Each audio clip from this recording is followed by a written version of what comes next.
Oh, good morning, Dr. Ruth. All right. How are you this morning? I'm early. I want to hear the big short talk a little bit. You want to hear him? Yes. Right this way. I'll lead you. All right. I'll lead you to where you can do that. Okay. You see, some people walk through here and they seem intimidated. For very few people would I get up at the crack of dawn. Only for Howard. Only for Howard. You know, No other men. Many people, right this way, Dr. Ruth. Many people, they come in here and they seem intimidated or scared. You seem full of life and completely unintimidated. Certainly intimidated. You'll go on the offensive this morning. I bought him a keychain, Sex for Dummies. Here's Mark. Mark, come here. Here is the best playwright in the world. Good morning, Mark. Good morning. How are you? Who just wrote a play, Dr. Ruth, All the Way. I want to hear Howard say that. All the way. And we are going to get some coffee and give me something to nibble at. Yes, he's going to send somebody else. Thank you. Thank you. Mark, what would you like? Coffee? Yeah, that's okay. Yeah. This is Mark St. Germain, Hi, Ruth. the best playwright who wrote the play, Dr. Ruth, All the Way. Dr. Ruth, what did you want? A croissant? Yes. Or a bagel? Or A bagel with cream cheese would be wonderful. bagel? Anything to drink? I have already. So just a bagel with cream cheese. A plain bagel? Plain bagel. No sesame seeds or poppy seeds? No problem. No sesame. Plain bagel with cream cheese. Or if you have a croissant. We'll get, Whatever. I think the bagel will be easier. Bagel, whatever is easiest. Yeah. What would you like, Mark? If there's a coffee around, but if not. Yeah, coffee's easy. And a coffee. So I'll let you get settled, Dr. Ruth. All right. Have fun with Howard today. Yeah, tell him that I brought him a keychain, Sex for Dummies. I think he needs that. I thought so. I thought so. זה רוצה קוראים לו סינפנדל. כן, כן.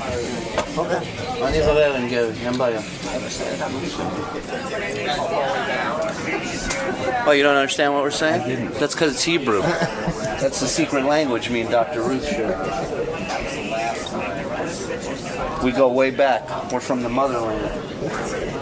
I go every year. Yeah, yeah. I was there this year. פעם אחרונה שהייתי בן 12. כן.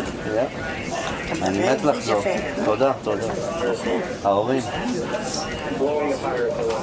תני לשאול אם יש איזה כובע או משהו. אני אשאל גרי. Gary, she wanted to know. First, is the wine open? No. Will it be open? No, we're not allowed to serve wine here, so we can talk about it. That's okay. I'm speaking Hebrew. Oh, sorry. So we talk about it? Yeah, you'll just talk about it. Fine. Do you know if they have the red or which one? I will find out. And also, Hey Gary, just want to say good morning. Yeah. Hey, what's up? Good to see you here. I was looking for you. make sure that I sit on two. I just put a second one in for you, and I have a third one should you request it. Wonderful. It's all ready for you. Oh, and one more thing. Yes, yes. One glass of water next to me. Can I give you a bottle of Poland Spring water? Is that Yeah, okay? but just open it. I will. Thank you. Our dear friend Dr. Ruth is out there. God, haven't heard from her in years. She's requested several pillows to sit on so that she won't look too short and she can look me in the eye. And she was out in the hallway. She speaks 4 different languages. So she was out in the hallway speaking fluent Hebrew to Shuli. But I would have liked to. it was to Shuli. I love to hear that. I am admiring of anybody who can speak other languages. I think it shows a high sign of intelligence. Well, everybody in Europe does it. They're know. no smarter than we are. It's She in a the can? matter of No, where she's you are. swallowing the last chew of her bagel. Oh, bagel. Wow. She is very Jewish. You know what I mean? Swallow up, my dear. Hey, bring in Shuli. I want to hear them talk Hebrew. I find that fascinating. God, I forget just how short Dr. Ruth is. Hi, Dr. Ruth.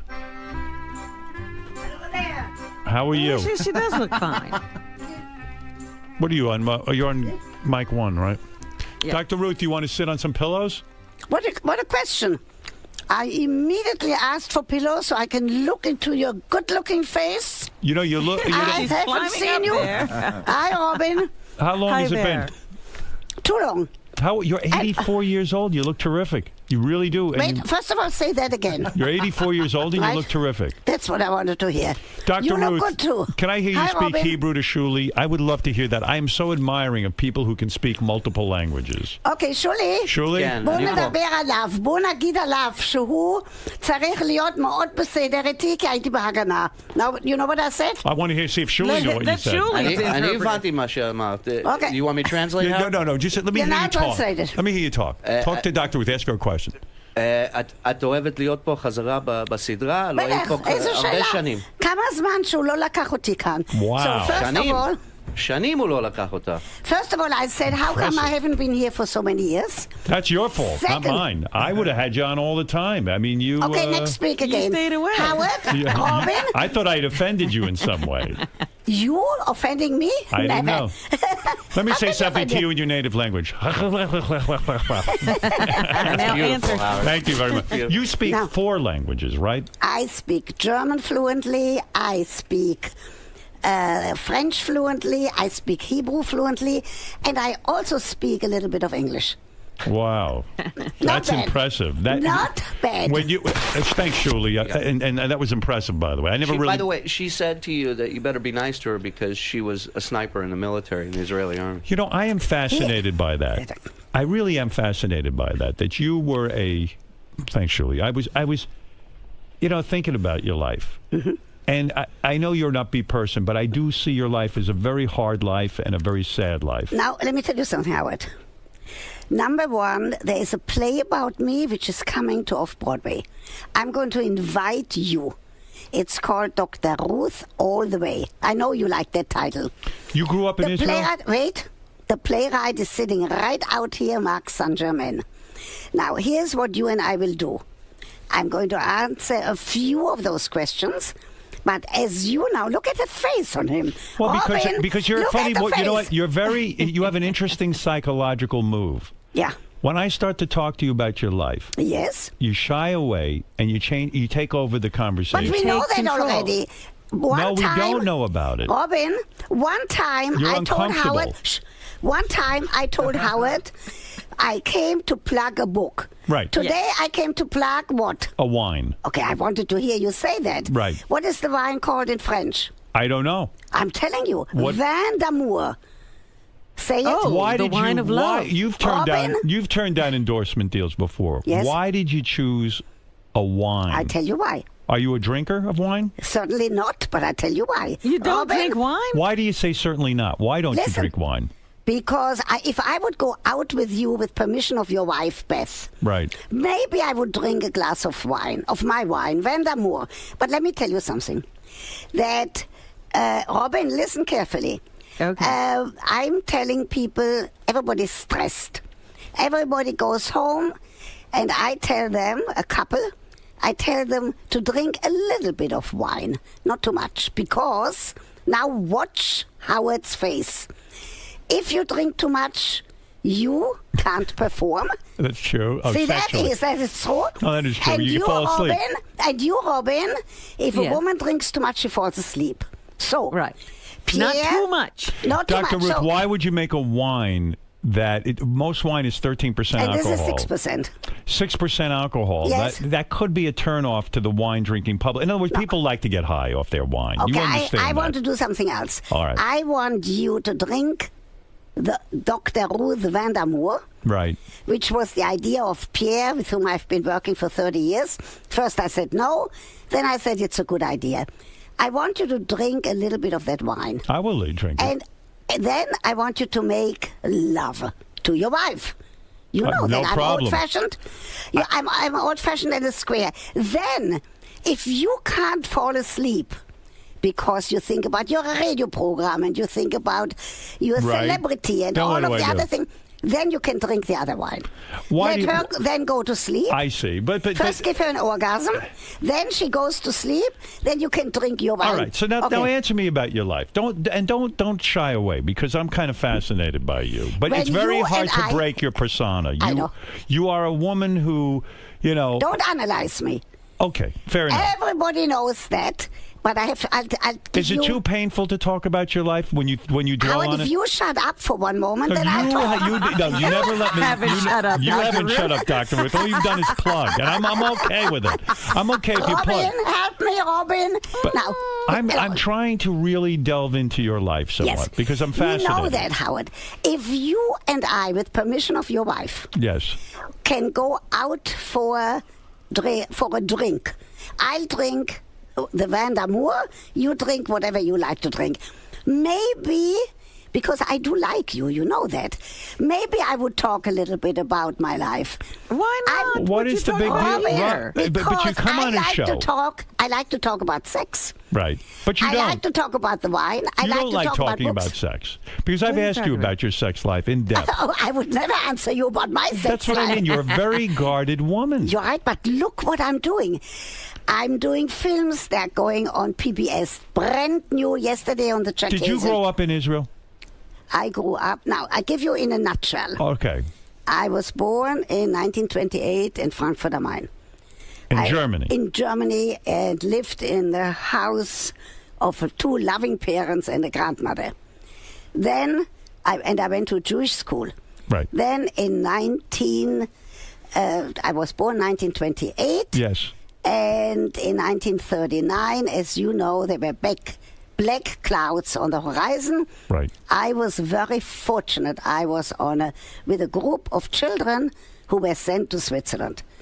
Other children were sent to Without England. your parents. Without my parents, without so your anybody. father read the tea leaves, so to speak. He Wait. understood that the Germans were, the country was turning ugly, Hitler was coming to power, and they had to find a way to get you out of the country safely. No, there was.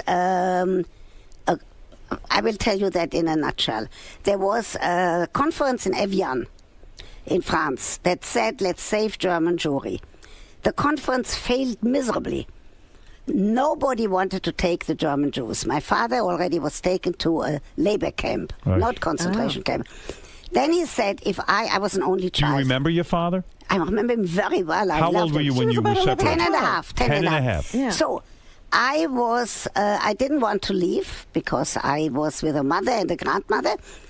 My father wrote that he could come back to Frankfurt from the labor camp. There was no concentration camp yet. Right. If I would join that group to Switzerland. So I had no choice. Now, Did your father have a business in Germany? he had a small business, not well going. And you lower mean one day middle they class. marched in and said, "You are no longer going to live with your family. We're going to take you to a labor camp." Right. And they just ripped him out from his family and took That's him away true. from your house. Okay, now- You saw that. Howard, I did see that. I give you one more minute. Be quiet. Okay. About that, I went to Switzerland. The children's home became an orphanage because all of the parents of those 100 children who were in the orphanage were killed in concentration camp. That's all I told about it. Your mother was eventually taken out of the home as well And the grandmother, my father, came back to Frankfurt. They were all taken out. and put in a concentration camp Now, that's all I know about it, and that's all I want to talk about it. Now, because it's too painful to continue talking about. I'm Right. almost in tears from it. Pam, I said I'm almost in tears from I it. like that. You should be in Well, tears. I mean, it's But an now, awful already- story for a little girl Yeah. to lose her family like that. Howard. Were you but- told? I'm curious. Were you, if it's not too painful, were you told when you were living in Switzerland your parents had been wiped out? No. No one came to you and said that. No. Because Wait. back then they didn't believe in telling kids Right. bad things. No, they didn't know until towards the end of the war. Now let's How did talk you about the find out? So you Haganah. lived in Wait, a fear of Robin? not knowing. At the end of the Yes. war, how did you find out that your parents and your grandmother were gone? Because lists came of people who survived, and lists came out of people who did not survive. Now let me talk How about old Israel. were you when you before you go to Israel? How old were you? 17 when I went to then Palestine. Now I tell you about the Haganah. Wait, Because so you were Israel- living. So you were living in Switzerland. End of the war comes. You get this list. You find out your entire family is wiped Right. out. Did you have brothers and sisters? No, I was an only child. I see. Robin, if you both would listen, then you would We're asking hear. you a question though. One more question, Okay. and then I'll talk. So the war is over. You see that your parents have been wiped out. Do you become bitter? I mean, do you say, I'm going to move to Israel and fight for this new cause? Yes. That was your motivation. But my motivation was, this is something terrible. I survived while 1 million, you know all that, 1.5 million children were killed. Right. I have to do something to make the world a better world. Jews need a country of their own. Right. And I went to then Palestine. Now I tell you about the Haganah. And I was a sniper. Be careful, Howard. So you go to Israel. I can still do it. 1 second. You Yeah. go to Israel. Yeah. You're No, seven- it wasn't Israel yet, Right, Howard. it was Palestine. Palestine. Right. You were 17 years Right. old. I go to kibbutz. And were you shocked that they were willing to allow you to become a military person? Because No, back then, I volunteered. What do you mean shocked? Because back then, women weren't chosen to be No, snipers. in Palestine at the time they needed everybody. Even you would have been in the Israeli, then it became Israel, as you know, in May 48. Everybody was a member. Robin would have been a member. You would have been a member.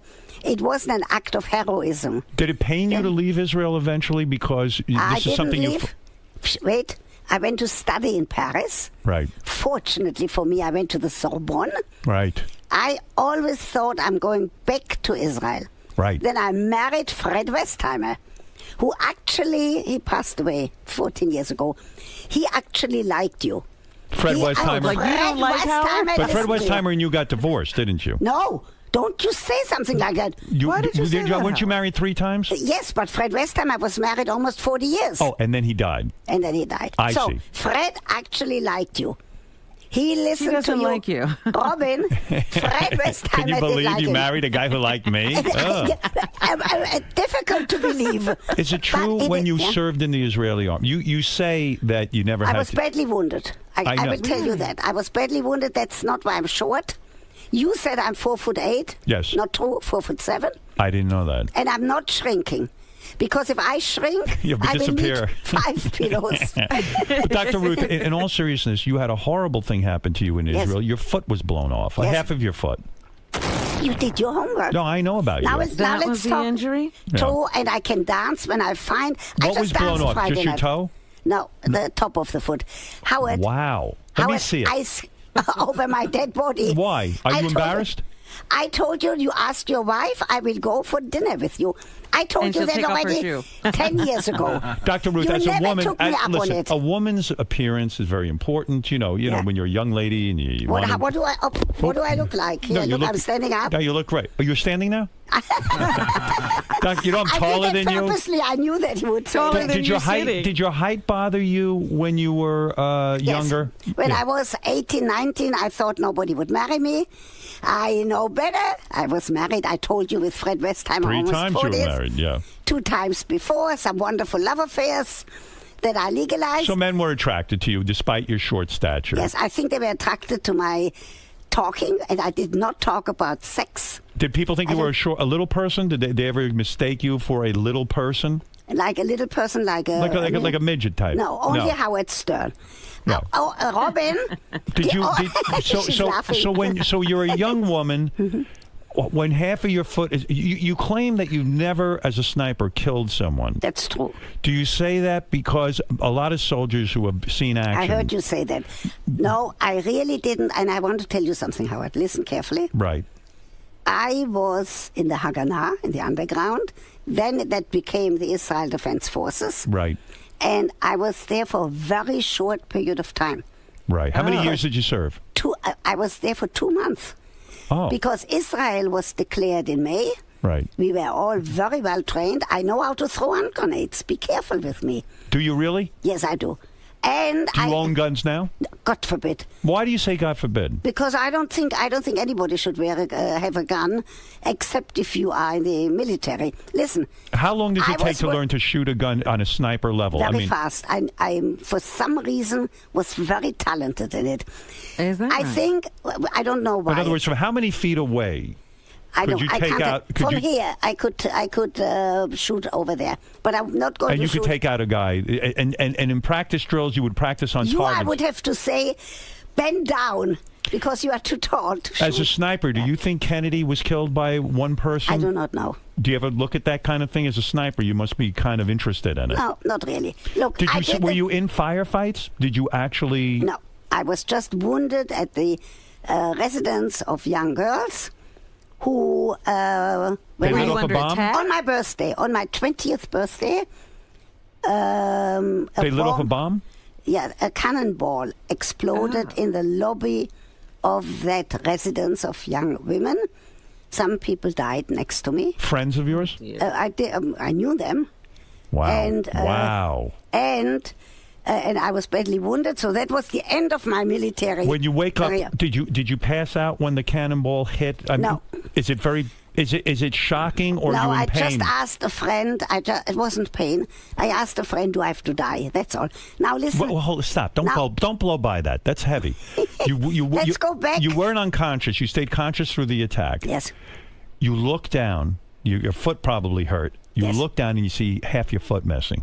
No, I just saw blood. Did you And I went freak to out? the Did you hospital. cry?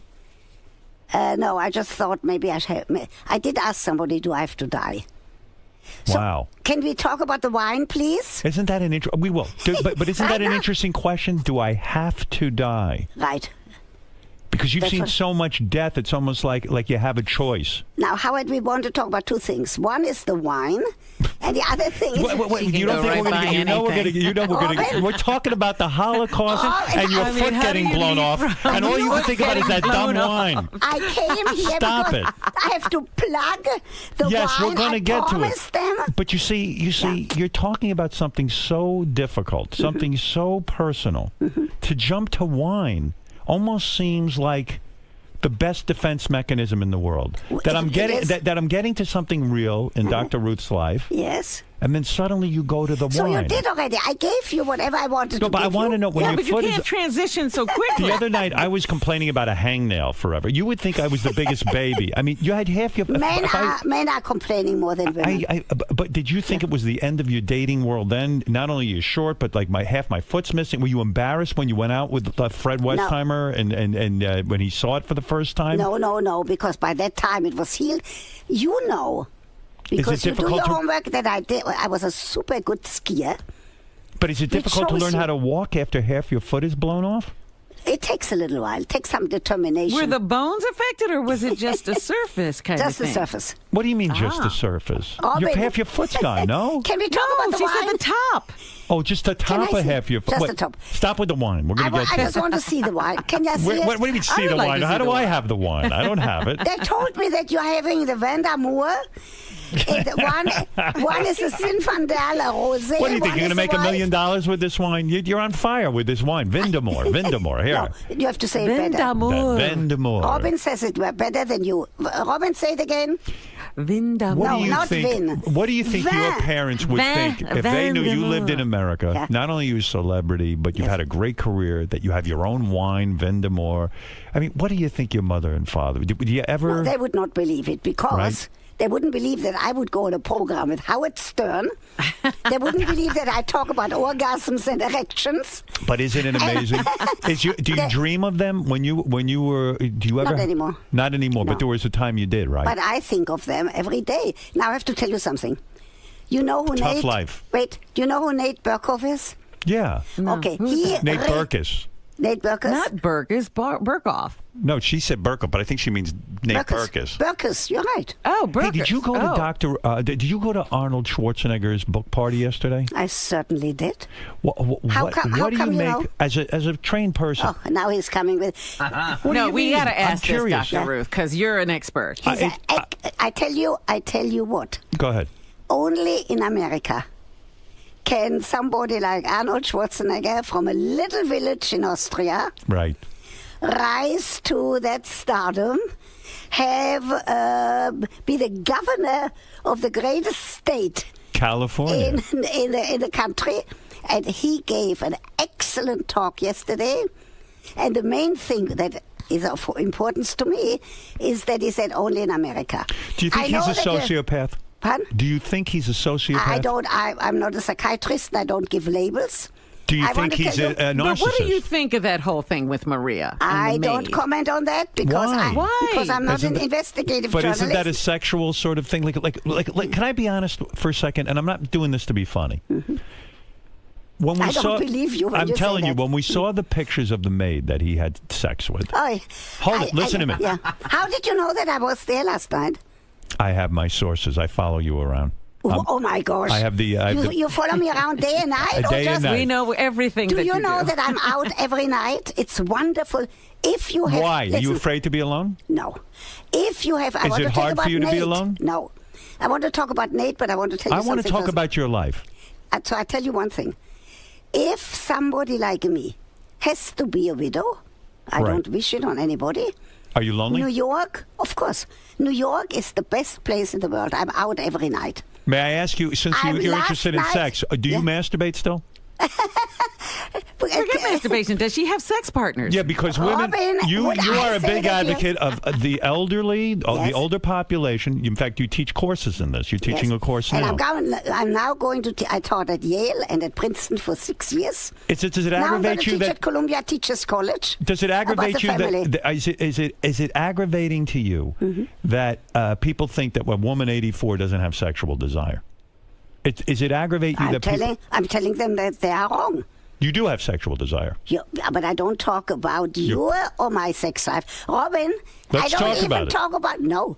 What do you I use? wanna talk Do you use a about it. vibrator or a banana? What do you use? A banana. I talk about it. That's Imagine all. Dr. Ruth with a banana. Good Lord! No, I knew you. I knew you were at the Arnold Schwarzenegger party because you tweeted it. I said that's why you knew it. Yeah. Okay. But do you write your You own can't tweet tweets? something or and then say, how do you know it? I tell don't you think what. you do write your own tweets. You're right. I talk and Pierre writes it. Right. Pierre is the same guy who is my Minister of Communications. Right. Who said I should do the wine. I said no. Then I said yes. You have advisors. I have here Marc Saint-Germain. I first said not to write a play about me. Now it's the biggest success up in the Berkshires in Pittsfield. Oh, wonderful. I tell you who's playing me, Robin. She's about your size. Her name is Deborah Jo Rapp. Never heard of her. Yes, you did, I did. because she Oh. plays the mother on the 70s show. She's fabulous. She learned my accent. Does Pierre ever pleasure you, or is that your partner? No, Pierre has a wife. Oh, he does. And Right. Pierre is Catholic, and he has a wife. And he has 2 children. You would never date a Catholic man? And he has not a married one. Would you date a man who isn't Jewish? Of course, but not a married one. Would you marry Not a non-Jew? I Be don't honest. know. Yeah, I don't know. you wouldn't because you listen. Probably not. I'm very Jewish. Right. Probably Are you? not. You keep a kosher house?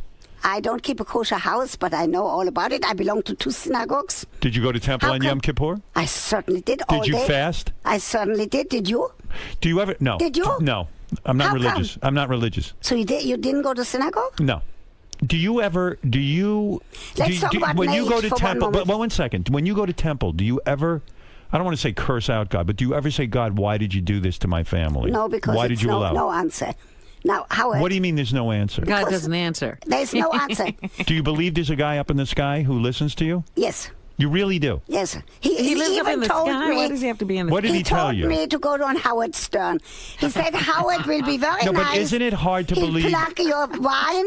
Isn't it hard to believe in God when God It's a good has question. forsaken I don't you? have an answer. Howard, let's talk for Why one are you moment so about Nate. uncomfortable about this? You're so uncomfortable. I mean, I understand why you're uncomfortable, but have you Nate- ever seen a psychiatrist? Did I ever see a Yeah. psychiatrist? Have you God ever got- forbid. God forbid. Why? Why do Did you you? not want to do I that? I Did go you? 3 and 4 days a week. How can you do that if you are here at 5 o'clock in the morning? I make a point of it because it's important to me. I need to get help. I don't believe that. Robin? Dr. is that Ruth. He's true? telling the truth. Why? He's telling the truth. You know that listen. Even in my There must short be some things even you in need my to short discuss. One moment one about second. Nate. Even in my short conversation with you right now, I see tremendous avoidance, and I understand it. It's your defense mechanism. It's the way you get through the day. So go on to another topic. But don't you think when you go to temple, you could be Don't you think this You just anger? asked me and You've I never said dealt no. with your anger. No. Are you angry? If we have dinner together, I might tell you about that. How do you I feel don't- about what's going on in Israel now? That it seems like the world has turned its back on Israel. Does that pain you? I go to Israel every single year, and I do give lectures, and I go to the president's conference, And I'm very worried about Israel. There's no question. Period. I'm not a politician, and I don't discuss politics. Do you think the world has really changed since your parents were wiped out? It seems like the same characters are up to the same deal, bullshit where they want to wipe out the Jews. That's right? one guy. Look what he did. I was at a big event at the World of Astoria, and the president of Canada got an award. And look how he stands up to some of those bad guys, and that's what we need more. We need more people. Do you think Obama's doing enough? Do you think he's turned his back on Israel? I don't think so. I don't think so. But Will I you don't vote talk for about Romney politics. or Obama? I'm voting, but I don't deal in politics. I think you're voting for Obama. Anybody, look at the face. Who are on you it. voting for? Robin. Endorse someone right now. Why you're not afraid to stand up for anything? You won't say who you're voting for? I'm a Democrat, but I don't participate in any political rally. Right. Because somebody who talks about sex from morning till night and writes books and goes on Howard Stern. But if you had a should chance stay to meet away. with the President of the United States, wouldn't you say to him, Mr. President, with all due It's respect, very I'm a important. woman who had gone through hell. My parents died in the Holocaust. I went to Israel. I fought for the country. I think you should meet with the President of Israel. I think that you should do more I for wouldn't Israel. interfere in politics, but I would say that I'm very concerned. That's true. That's it. That's it. That's what you would But say. I am not doing anything in politics. Can we talk one Do moment you about think Nate? Israel will have to blow up Iran and will have to can't stop their tell you that. nuclear reactors? I can't tell What you would that. you I'm tell them to worried. do? I'm worried. You are worried. Yes. Do you think Israel Are you should worried? attack Are Iran? you worried about it? Yes. And I Are think, you worried? I think Israel's alone Yeah. in the world. Robin? I think that somebody's asking for a nuking. That's what I think. Right. I think there are Okay, people I in the Would world you be understand right now against the asking to be nuking of... nuked. Robin brings it up. Okay, Are you now, against the Robin- nuking of Iran? I can't say that. Would you want because to see Iran nuked? No, I would like this. I would like this man to come to his senses. He's not coming And to his stop- senses. and They stop hate talking. He Israel. doesn't They have hate the Jews. senses. And I What would do you like want the to do? United Nations not to give him a platform. That much I can tell you. Well, they got to give everybody one. Because I believed in 48. I believe that the United Nations is going to take care that there will never be another war. That much I tell you. So you're I for the agree. United Nations. Now, right.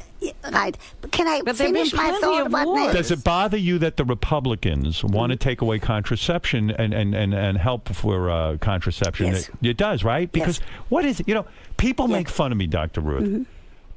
When I have sex with my wife, I don't want to have more children. She doesn't want to have children. I use a condom. And people think, I can't tell you how many people walk in and go, you use condoms? With your wife. With your That's what they say. wife? And I'm like, well, what are you supposed to do? I mean, I don't want her to be on the pill. I don't think the pill is good for a woman. You agree? I think that's very responsible of you. Right. Listen carefully. Yes. I applaud you. Thank you. Anybody who Finally. doesn't want to have more children, and if there's no other contraceptive that they would like to use, should use a condom. Doesn't bother me. And I'm telling you something else. Go ahead. For you. Robin, listen. Okay. Howard, a man, I'm not saying you necessarily, because Right. I'm so careful. A man should actually place the condom. The woman should place the condom on his erect penis as part of foreplay. It should be part make of the so- lovemaking. Part of lovemaking. Why do you say that? Because Because it's pleasurable, and they're both responsible for not wanting to have another child. Right. I applaud you for that. because everybody makes fun of me for that. Does Beth place the condom? They make fun. No, I whip the thing on because I want to just get it on me. You know what I'm saying? Do you think you were never against anal sex if both couples enjoy it, right? That's true. Right, anal sex. Okay. If they both like it. This came up on our show recently. Sex topic. Ronnie, the limo driver who works here, Why'd you give his name? well, because we talked He about it. already on the said air. this, He already yeah. said this. He talks about, and this is crazy. He enjoys when a woman puts her tongue in his behind, and he does the same to a woman as part of foreplay. I feel it's gross in a sense. I mean, no None one's. of your business. If they both like it. Is it dangerous though? E. coli back there, right? I don't. If they're both clean, they're fine. Really, And- rimming is okay. Whatever, if they both like it, not against her wishes. No. He's You know not. that- He's not raping them. You know what it says in the tradition? I don't in think. the Jewish tradition, it says, listen. Go ahead. A man can do with his wife as he pleases, but not against her wishes. See, the sages were very smart. I did a book on that called Heavenly Sexuality in the Jewish Tradition. Anything that two consenting adults do, I have no problem. Right. I just have a problem if you insist of doing something That she doesn't want to do. Right. So you do understand. No, I understand. And it's funny, I watched Arnold Schwarzenegger on 60 Minutes. Did you watch the interview? No. My mother even Not yet. Everyone is talking about it. My mother called me up. She goes, "Can you believe Arnold Schwarzenegger?"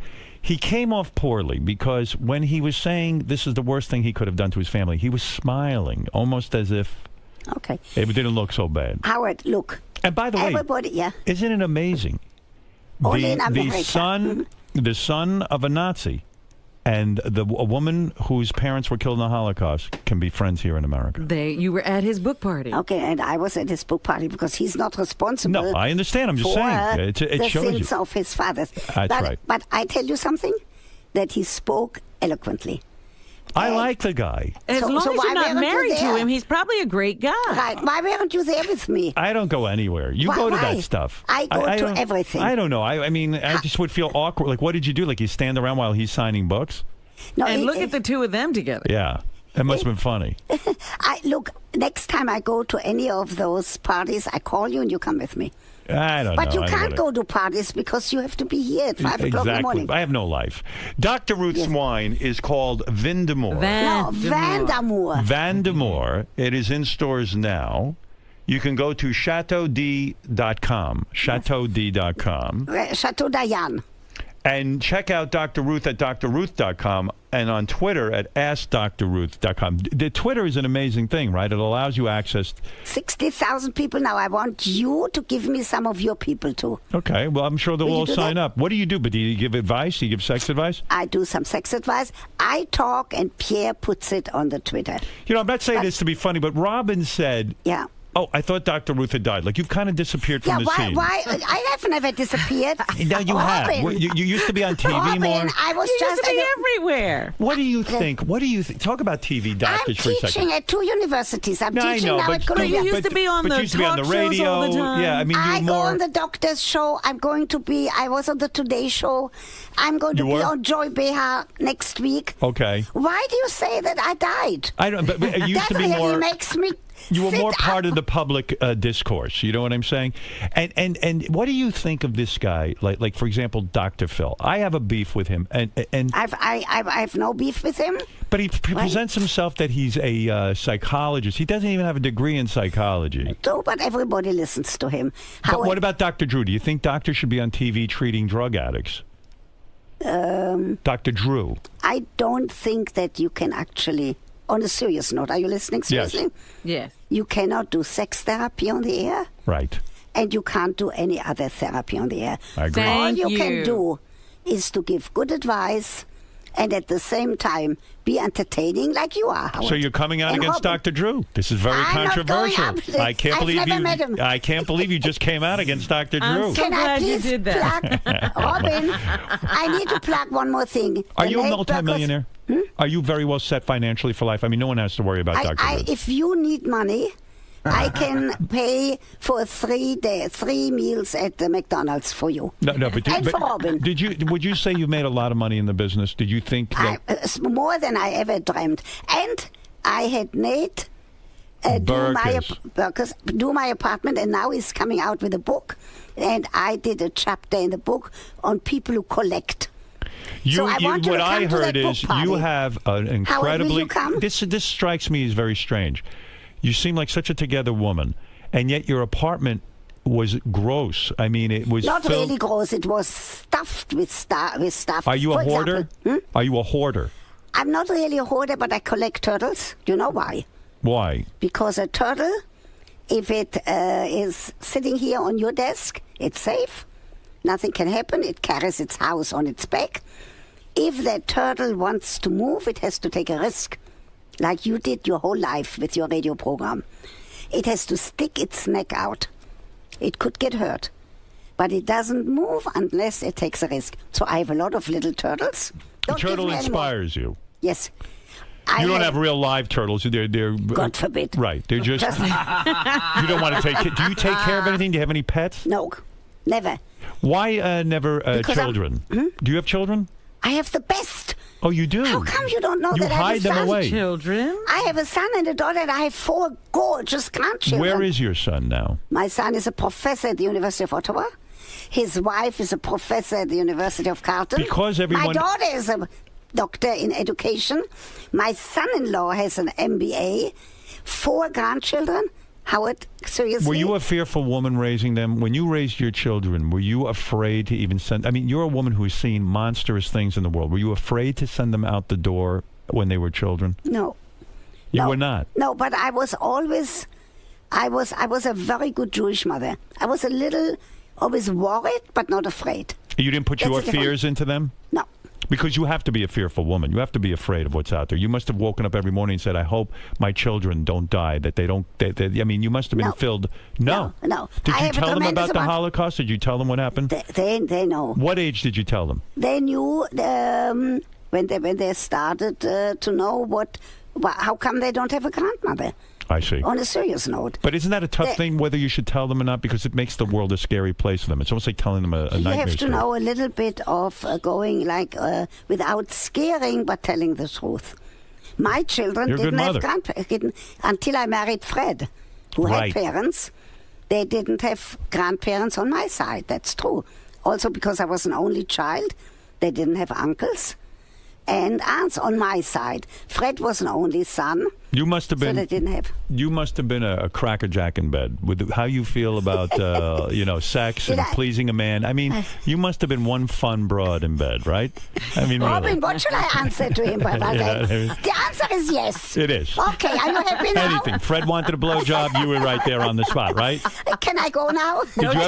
Did you ever tell Fred, listen, no blowjob? Did you ever punish him with sex by saying no? No, you wouldn't do that. No, I would Right. never do that. When you were Howard, at the height of your sexuality with Fred, was a strap-on off limits? Howard, I want Robin to say. All right. Listen, Robin, Dr. Ruth Wine. I want to make sure Yes. you'll plug the wine. All right, Vandermoor. Robin, I want to make sure that you tell people Vandermoor. that I did not die. Yeah. What Dr. nonsense Ruth is is You are alive. very much alive. Okay. Do you worry about death? Seriously, you're No. now an older woman. You're 84 years old. I'm not worried. Do you ever I sit have and no go, time to worry. I probably have another year or two left? No, I have friends who are 101. I'm going to be 101. But even if you're I'll 100, be on your program. you will do On it. my 100th birthday, I'm coming. Say Vandermoor. Vandermoor, when you're 100 years old, Vandermoor. will you push for plugs as hard, do you think, or will you be out of energy? No, I will push as hard. Do you still exercise every day? My mouth. Yeah, That's I all see. exercise. All right. Let me But what tell about you. Nate Burkus? What was that all about? Okay, he came and he did Oh, my yeah. whole apartment. Right. Oh. In 3 days, my apartment in Washington Heights, overlooking the Hudson and the George Washington Bridge, Yes. looks like an apartment on 5th Avenue, You love it. and I love it. And I'm staying there He's a forever. talented decorator. And he is a superb, talented decorator. And he's a very smart, wonderful friend. Sounds like you got a free apartment job for certainly the did. plug. Yeah. And not only that, You got all the angles. I have a new best friend. Who's I that? want you to come with me to his book party because there's a chapter Who? on me. Oh, Nate Burkus. Oh, Robin, you Yes. and Howard will come Hey, to the book Leon's party. on the phone. He wants to speak French to you to see if you really know French. Leon? Go ahead, Leon, real quick. Speak French to Dr. Ruth. Well, I had to take myself, so I had to get by the best way I can. Answer him in French, if you don't mind. Je crois que je n'ai pas compris qu'est-ce qu'il a dit. And say Il faut, that. il faut le dire encore une fois, et peut-être vous allez me chanter une chanson en français. Leon, answer her. I'm going to make my wife quite cool. All right, very nice. Very good. His French is Didn't good, sing a is it song. not? What do you think? What do you... I said to him, sing me a song in French. Leon, answer Dr. Ruth, please. Be my own sister. All right, impressive. Our audience is bilingual. Very nice. Tell you everybody to drink the wine. Everyone drink Vandermoor. Yeah, now you said it nicely. Well, Robin, okay. For more information, go to chateaud.com. and Chateau Diane. Why are you saying D and it's It's Diane? chateaud.com. Maybe. Okay. All right, okay. And check out Dr. Ruth at drruth.com and on Twitter at Ask Dr. Ruth. Great seeing you. I'm glad you are alive. Don't wait another year to get me back. All right, Dr. Ruth. Thank you. We'll be back You right are the after. only man that I'm willing to get up at 6 in the morning Of to be course. here on your program. You're turned on by me. The only man in the world. You're You hear attracted to me. That's why. that? Okay, we'll have dinner. With permission of your wife. Bye, Robin. You think my wife will be jealous if I go out with you? No. Who knows Well, what she's going to take I'm you for a 84. ride. I'm going to pay. You're going to pay? Yes. I'll take you for dinner. Yeah. Written permission of Beth. Nobody ever pays for me. I would take you up on that. I would like that. Okay. All right. Except Robin pays sometimes. All right, Dr. Ruth, great seeing you. Thank you. And we'll go to dinner sometime. Did you all hear And that? you will give You all me get- a hand job because you have said in your books a hand job is not cheating. Am I correct? That's Is that not right? true. No, hand job is cheating. Absolutely. Goodbye. What? All right, Dr. Ruth, everybody. We'll be back right after these words. Bye-bye. Listen to this. It's good seeing you. You can't say that we are boring. No. Come here. No, not Come at here. I all. want to give you a kiss. Hi there. It's good to see you. Thank you. It's been a long time. Yeah, call me again. I'm too tall for you. Good to see you. I want that picture. You guys want to do Yes. a picture together? I want a picture. Wait. Yeah. Give me the hand. I should I get want on a my picture. knees, don't you think? No, this is I want a fire. picture. 1, 2, 3. One more. 1, 2, 3. Awesome. There you Okay. go. Awesome. I want Dr. a Ruth, picture of thank you Peter. for being here. Thank you so much. Thank you. Thank you. Have a Howard, good day. Come with me 1 second. 1 second. Come. Where are we going? I got to do a commercial. Yeah, wait. Open the door fast. Dr. Ruth, you walk faster than I do. Mark, I want you to say hi. This Mark. is the playwright. Hey, what's happening? Mark's on the man. Really great job. Hey, what's happening And there, this is guys? David, the best tax attorney. Oh, well, now, forget all of you. Now And listen, his I need help. office is in the building here. All right, good. His office is in the building. Did you see that I got a kiss? I did. Another Kiss. one, We got a lot of Good kisses job. going on.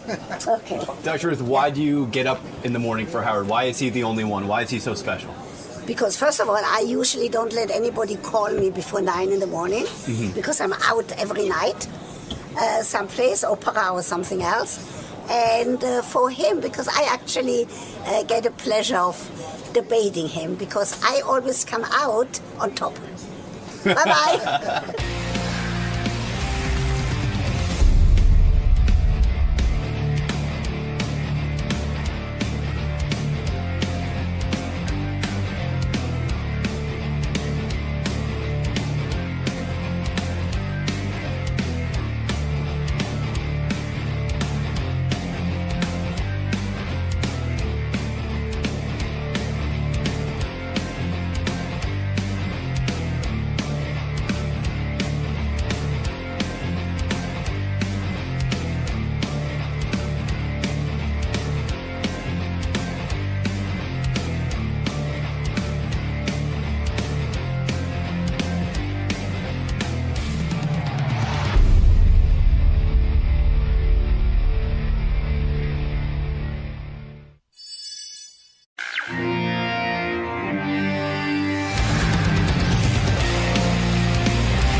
Okay. Okay. Let's get down to brass tacks here.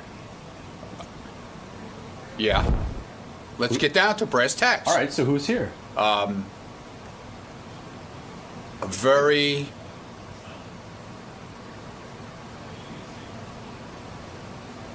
Take your time. I don't know how to put it. Icon in the radio business. A very iconic person from the radio business. Go fuck yourself, okay?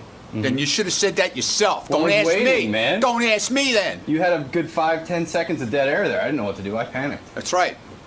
Usually, I wanted to see what you were going to do. And You what did you usually do? carry us. And what did you do? You did nothing. Yeah, you've been carrying me on your shoulders for years. The I radio didn't know went what to off, do. the show went off the air and you did nothing. Okay? I guess I got a little bit lazy. Yeah, there you I'm go. waiting for you to do all the That's talking. because you know why you got lazy. Because you relaxed if you just unloaded, you know what I'm saying? Yeah, I'm at least a few pounds. Yeah, lighter yeah, right I'll now. bet you did. Yeah, I'll bet you did on 37. I'll show you the picture I took. Everybody know he goes to the bathroom on 37. Well, at least I don't go in the other bathroom like Tim. Yeah, well, hey, that's another story. Lesser of two Anyway, evils. Carol Miller's here with a little bit of Sounds like she has bronchitis, so Oh, I'm gonna keep my distance then. let's get her in here. Hello. Carol Miller, good morning. Good morning. How's it going? I'll tell you something. For somebody who's got freaking whooping cough, it's going great. You've rallied. Yes, I've rallied, and I'm here. That must be extremely tough. Right this way. Extremely tough. You know where I got it? Where? This place. He's dating the police. There was whooping cough in the studio here. No, I work here, and I will say I work elsewhere. And so I came down with whooping cough really bad. It's going around again for crazy reasons. I don't have my whole voice. But what happened was, I was then told that another studio, that it was diagonally over there, that somebody over there had it, came down with it, wiped out the studio, and they didn't tell anybody. Should I tell you who they are? I'll let them be innocent. Wait, no, you tell me. Tell me who it is, actually. I want to. Okay, Opie and Anthony. Figures. Yes, and I'm serious because you can't medically prove where you got something, but logic can dictate. Because if you never ran into whooping cough and you went into a studio, I was in their studio to get something, and then you get it, where'd you get it? Exactly. So there. So, I love Howard and Robin and everybody, and wish I could talk better today, but I don't care. Yeah, I'll let you save your voice for the studio with Howard and Robin and the Yeah. gang. They can make fun of me, I don't care. All right, Carol, good to have you here. Thank you. I warn you in advance that she sounds terrible. Why? She's got like a throat. She's got a weird throaty, sicky thing going on. Is she sick? She says she's not. She said she was, and she's over She it now. canceled 2 weeks ago because she was sick, and I think she's still dealing She said with the she same said she's issue. not sick anymore, but she still has but she sounds sick. I'm just warning you. So is it distracting to talk to her? Will it sound bad? haven't talked to her. A little bit, a tiny bit. You might be, it's like it's hard to explain to the audience that she's a chick with a hot voice because that hot voice is not there. That's her tool. Hey now. Hey, here, fellow radio person, Carol Miller is here. She works at Sirius, and she's still on Q104, I think, in New York. And she's had a spectacular radio career, and I love talking radio. She wrote a book called Up All Night, My Life and Times in Rock Radio. And what a charmed career. Ah, there you are. Hi. A charmed career, you thought. Oh, a charmed career, if ever there was one, and I'll tell you why. How are you? Outside of whooping cough. Oh, you have whooping cough? No, wait, but yes. Do me a favor. Don't be in here. I can't get that. You can't because I'm not contagious anymore. But I swear. Go sit in that booth. I swear to God. Don't worry about it. I'm begging you. Don't worry about it. You're begging me. I'm scared. I'm so afraid of germs. I know. So am You I. have whooping cough? Let me tell you something. You know whose Oh, fault I it is? feel like I'm getting it already. Wait, let me put this in. Don't come near me. No, don't worry about Please, it. I don't want to get sick. All You're not going to get. right, sit back far on the couch. All right, here. And you sound like you have whooping cough. Yeah, I know I don't sound right, but you know something? You can make fun of me. I don't care. I'm here. No, I'm not going to make fun of you. I'm I a love fan. you. I wanted to come. Yeah. No, I'm glad you wanted to come. Should have waited a few more weeks until you felt better. You know something? You could just postpone enough. People go, who cares, Wow, I'm so paranoid of germs. I've got yeah, you and Jerry Seinfeld, forget about it. Jerry Seinfeld. Never mind Jerry Seinfeld. I've got such a bad case. Like I can't touch things. I'm like completely Look, I got whacked. gloves on. You're not getting it. All right, thank you. Look. Get Carol a surgical mask. No. Or you. I don't know. Somebody needs a mask. No, because I have so much I want to talk to you about. There's plenty to talk about. Yeah. Your voice going to be all right? I don't care. If you can listen to it, I'll listen to it. All right. Well, I mean, I don't know if the fans will, but I will. So you're still on Q104? Yes. Now, have you been able to work with whooping cough? I was off for the last week and a half. Yeah, that's tough. Yeah, but you know whose fault it is? Whose? Jenny McCarthy. Why? Because there's all these women who have these cockamamie ideas that children shouldn't get vaccines. And no, I use her name in jest because she's one of them, but they are saying now that they don't want the children to have vaccines. So therefore, a lot of, illnesses that were banished in the 20th but century. whooping cough, I'm going to get it now. You're not getting it. Robin, I'm coming to your apartment. No, you're not. No, I want to be out of the studio. You're not getting it. I'm not. Way But beyond. why do you think I'm not getting it? Because after 5 days of antibiotics, which I've been on for like 2 weeks, right, you're not contagious. All right. And I Whooping didn't cough. kiss you. All right, don't kiss me. I would like to kiss you, but I'm not going to. So the reason I said you had a charmed career, Carol was one of these DJs I used to listen to, especially when I was younger. And really, I would imagine the other DJs at your radio stations were jealous of you, because rock stars and anybody who came and visited, they'd put you in videos. You were in Ian Hunter's video. Yeah. You were, which is one of the all-time great videos. What was the song that was? Only the Good Ones Are Taken. Only the Good Ones Are Taken. Carol was so hot that Ian Hunter looked at her, put her in the video, and I can imagine that every DJ on the radio station was jealous because you were getting these outside opportunities. True? Well, I never took it really that seriously. I think the guys were always kind of like more jealous about their careers. I thought it was funny. Right. Well, I just think that for a guy at a radio station, it's tough when the woman gets a...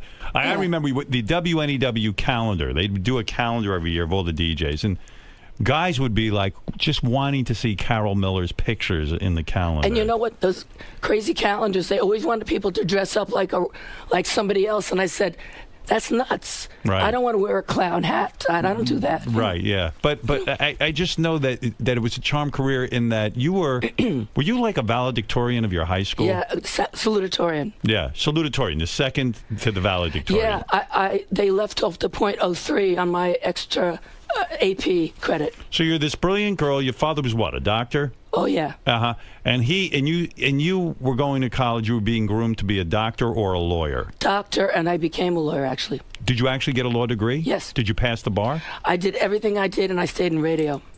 So when your father heard you wanted to go into radio, he was completely freaked out and pissed, right? Well, he was beyond that.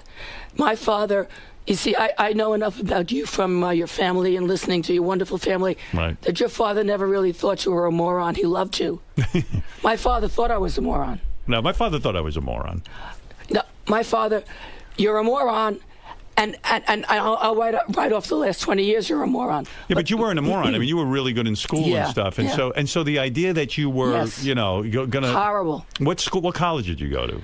University of Pennsylvania. Yeah, I mean, so that's like about as Ivy League as you get. University of Pennsylvania. You're this brilliant a daughter of a doctor. It looks like you're on track to really have this great life. Yep. Why? You don't seem like somebody who was in love with radio. Why did you even go down and volunteer?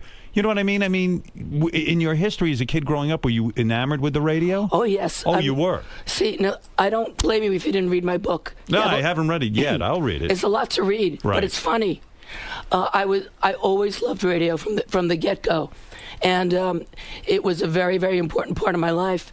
And I always found that there was an invisible party in my room called Radioland. Right. And as a kid, I was DXing and listening to all my invisible friends come home from school, and Murray the K and Cousin Brucey, they'd all be there just at the flick of a switch. Was life easy for you as a kid? I mean, being this beautiful and, I mean, you could have gone into modeling, I'm pretty sure. You were that hot, right? Well, not in those days, I'll tell you. So I did a little modeling when I was a teenager. So you must have been the charmed kid at school, right? No. Those days... It wasn't that easy for us Jews. I'm really darker, when they gave you a lot of trouble. Were you a popular kid in school? I was popular as being the smart kid. Were guys banging you at a young age?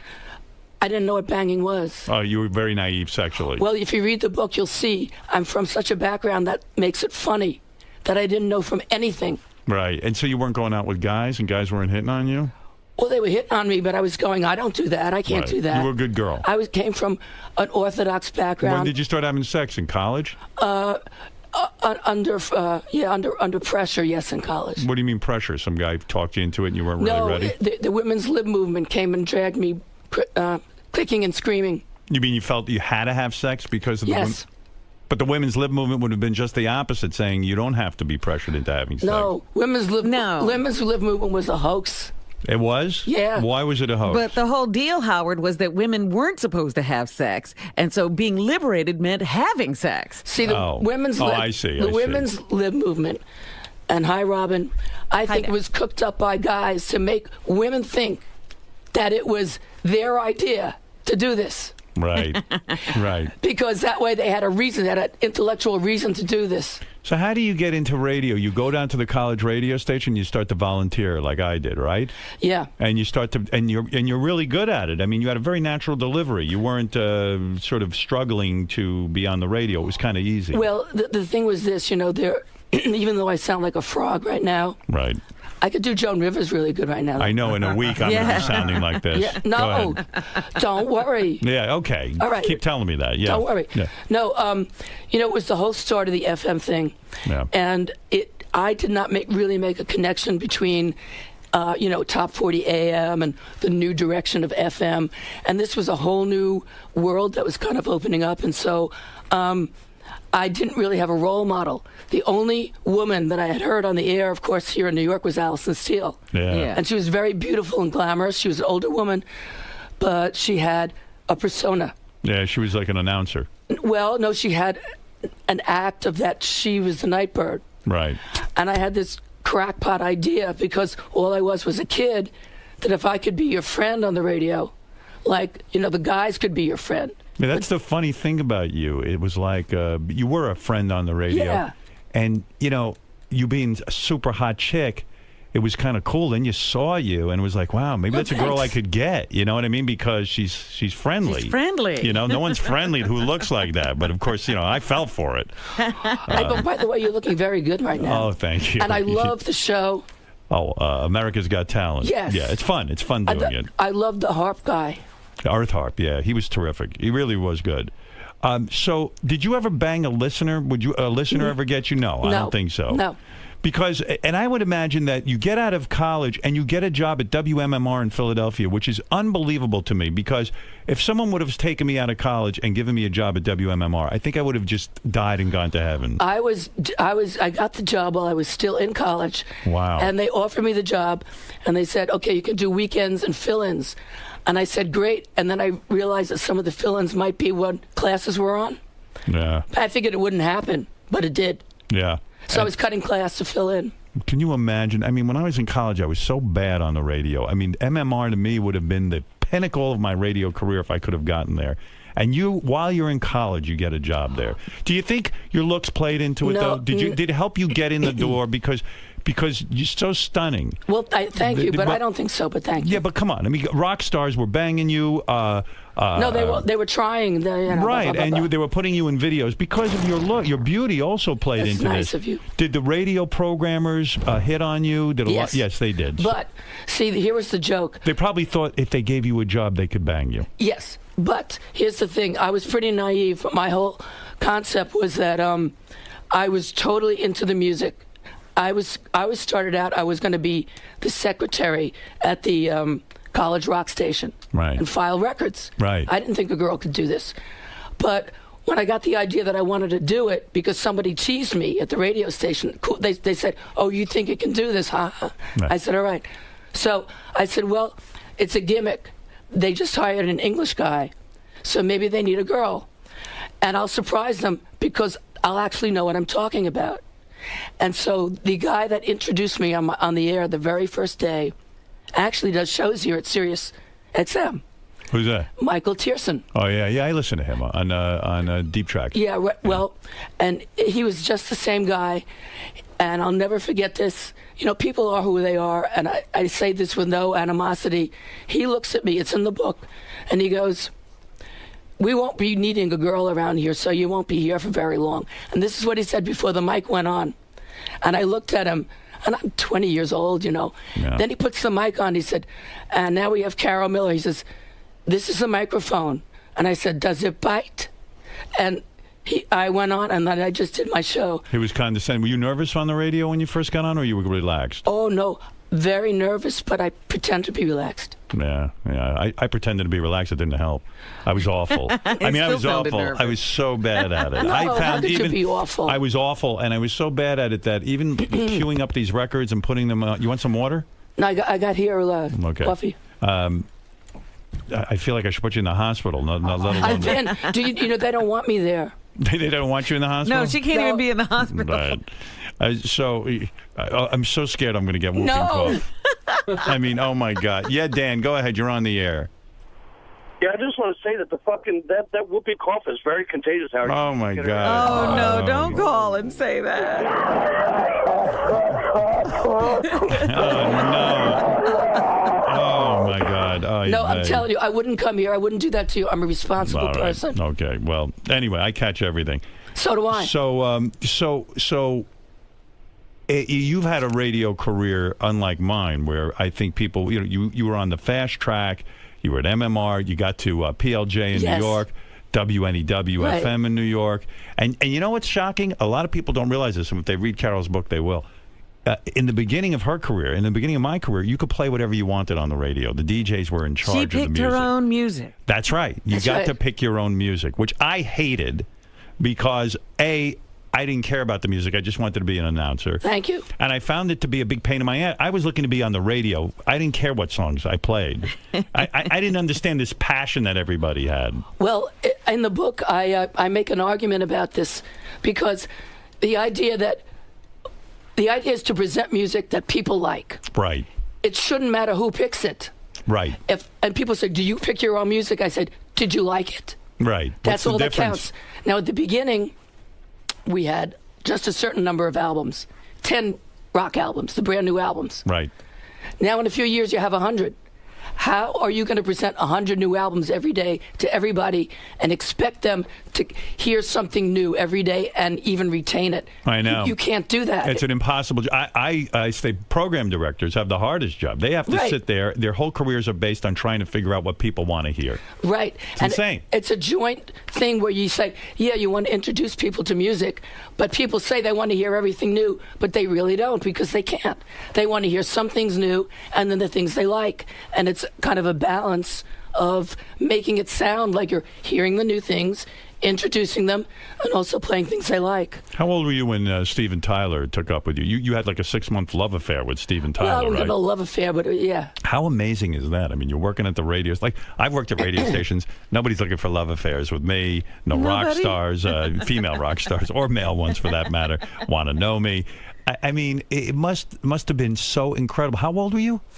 26. You're a 26-year-old girl working at a radio station. Steven Tyler, one of the biggest rock stars in the world. Certainly someone fantastic, right? You have to understand something. First of all, as a person, he's a funny person. You know him. Yeah. He's a sweet guy, but he needs supervision. Right. As I wrote in the book, I wasn't sure if he could use a bank machine, when they invented them. Nor did he have to learn to use one. That's right, because he had a manager. They didn't have to do anything. Right. But the whole thing, if you read my book, the funny part is that because of the background that I come from, I wasn't looking for, sex and love affairs. I was on a mission to find a husband because I was getting old. Right. From my You're 26. Yeah, I saw the bloomers off the rose. Right. So I'm working at night. Who do you meet? Engineers, program directors, and rock stars that come through the station. Who are you going to go with? Well, who asks you out? Right. So as hard as it is to believe, me meeting the rock stars was like somebody meeting somebody from the office. Right, yeah. And they were interested. You had the look. They you were cute as hell. You're a young girl. They were looking for young girls, and you have a good career going. Were you making a lot of money when you were 26? Well, I have never made a lot of money, to be honest with you, Howard. Is that true? Absolutely true. You're one of the best. I would say if you take he would radio, always talk about Carol Miller. Allison Steele. There were guys. When you think about it in terms of like a baseball or Major League Baseball, to be on a New York radio station, especially at a young age, that is considered the pinnacle. You can't do much better than that. Every disc jockey wants to come to New York and get one of these jobs. Right. And you're saying there was no money in it. No, what I'm saying is what that... was your best year? How much? You want me to tell you? Yeah. I'm curious because people think it's like you're a multimillionaire walking around. Oh, yeah. Before the pay cut, my best year was $160,000. Yes. Now, it's pretty amazing. $160,000. I don't make that now. Right. And let me tell you why. It's not... First of all, when I got into radio, there was... and I was not a performer artist like you are. I'm a DJ. Right. And there was a thing called parody, AM and FM. AM always got more. Because and so I was paid... When I started...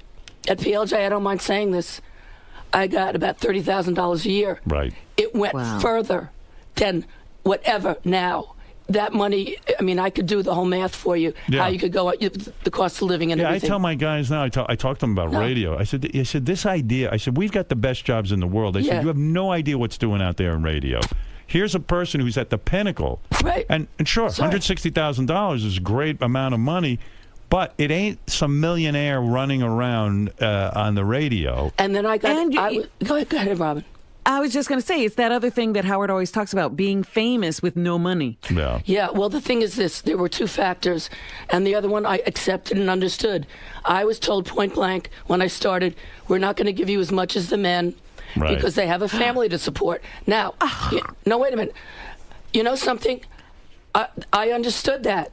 This was not we're going back 30-some-odd years. Right. This was not beyond my comprehension. I said, well... That's right. I don't.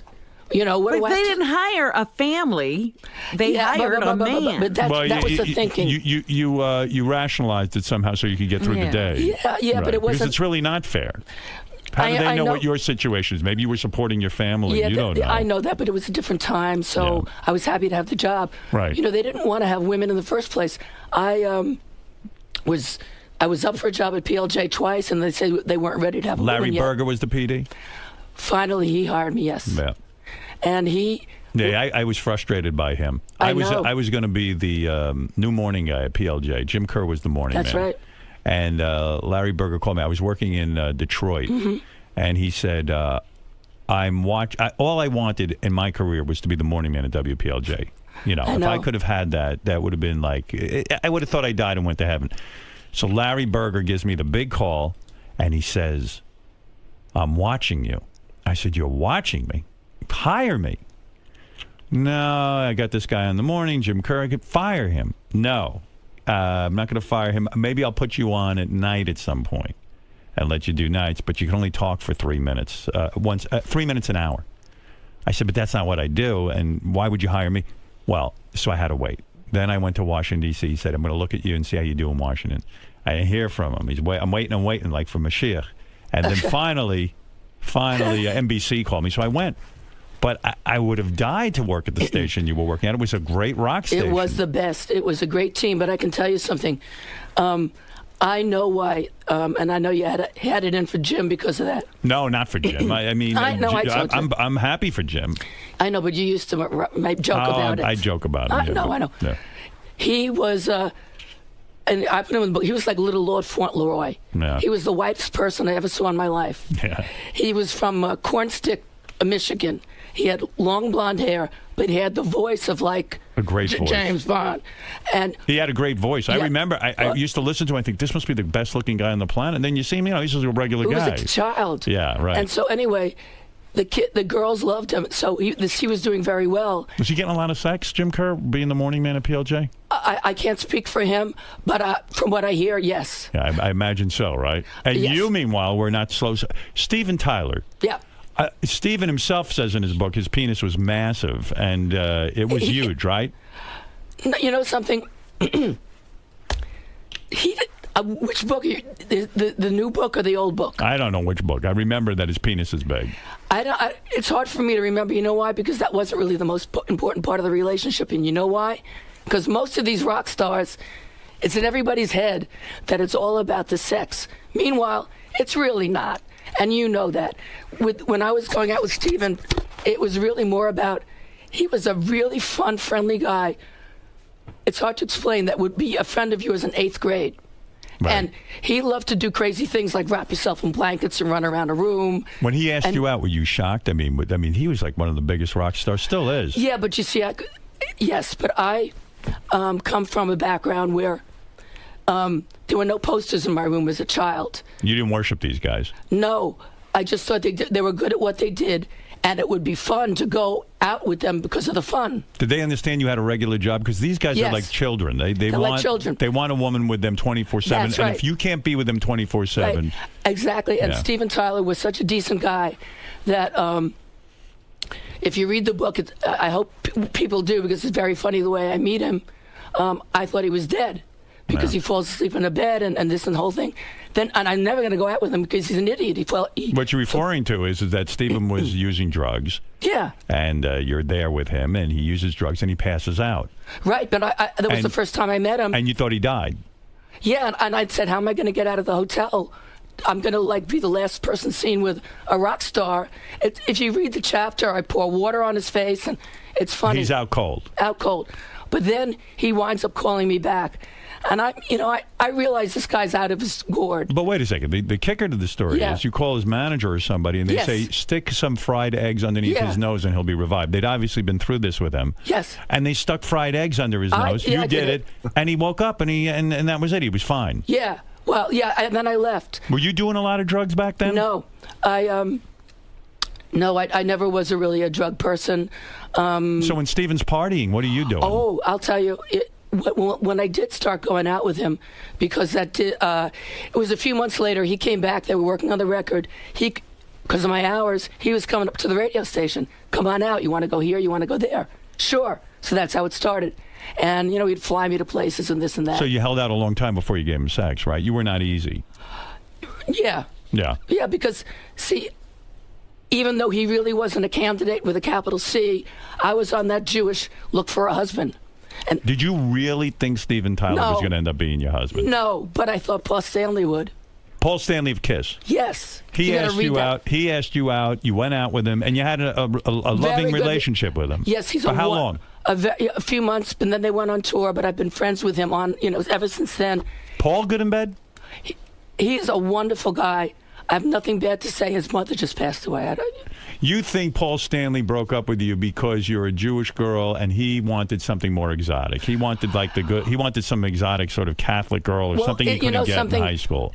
In the book, I wrote that, but I'm writing that kind of humorously because I realized that my understanding of guys, coming from my little Orthodox type background, was so limited that I thought every guy is looking to settle down. Right. Even the guy that wears spandex on stage. Did your parents ever sit you down and go, "Honey, you're dating the wrong kind of guy"? They never talked to me about dating.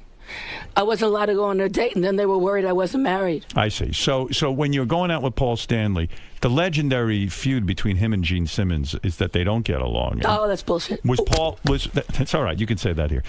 Paul Stanley did get along with Gene Simmons? Yeah. He didn't have a bad word to say about him? No. See, and you're telling me you really don't remember Steven Tyler's penis size, or are you just one of those people that doesn't want to talk about it? I don't want to talk about it. It was, look, I'm not what's those plastic caster people. I'm not that. Were you satisfied, though, sexually from Steven?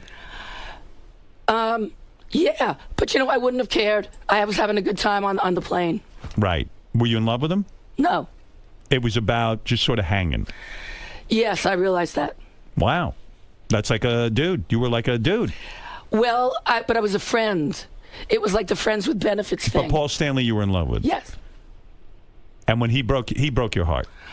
Well, I wouldn't say that. I didn't understand they were going on tour, and I didn't understand, and he told me, later on, of course, guys, like, we shouldn't get married, we go on tour. He was straight ahead also. Right. But the funny part in the book was I just didn't understand these things. I didn't go around, like, beating myself up. I thought it was my hair's too dark, my teeth are bad, When Ian Hunter asked you to be in a video, which I think it wasn't him, it was his manager. Was that manager trying to get in your pants? Yes. Yeah, that's what I figured. That's the great. I was talking about MTV with somebody.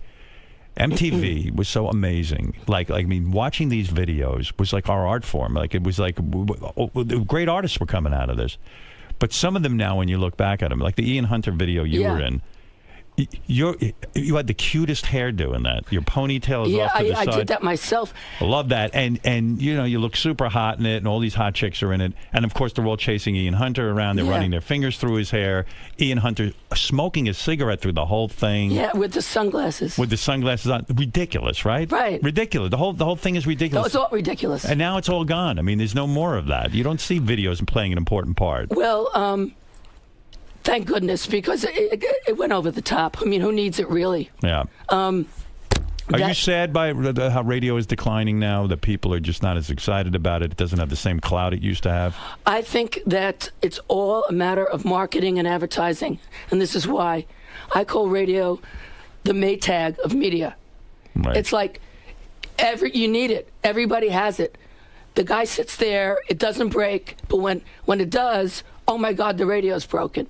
And we collectively in radio did not do our job in glamorizing and showing the attractiveness and the total utility and the superior appeal of radio. I agree. It is.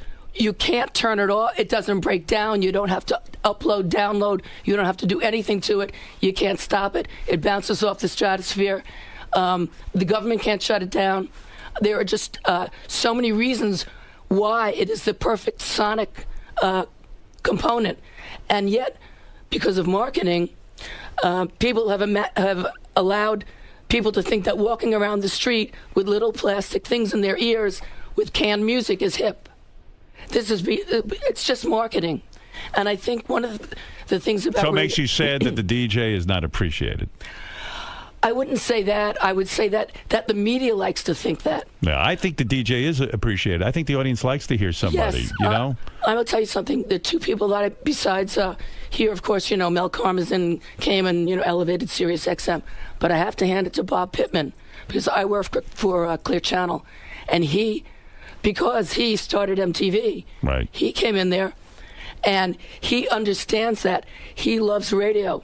And everything he does is with a splash. Yes. And I really think that he gets the show business of it. Yes, he does. Yeah. And when it all comes out in the wash, because it's going to come out, how many devices could we have? It's just ridiculous.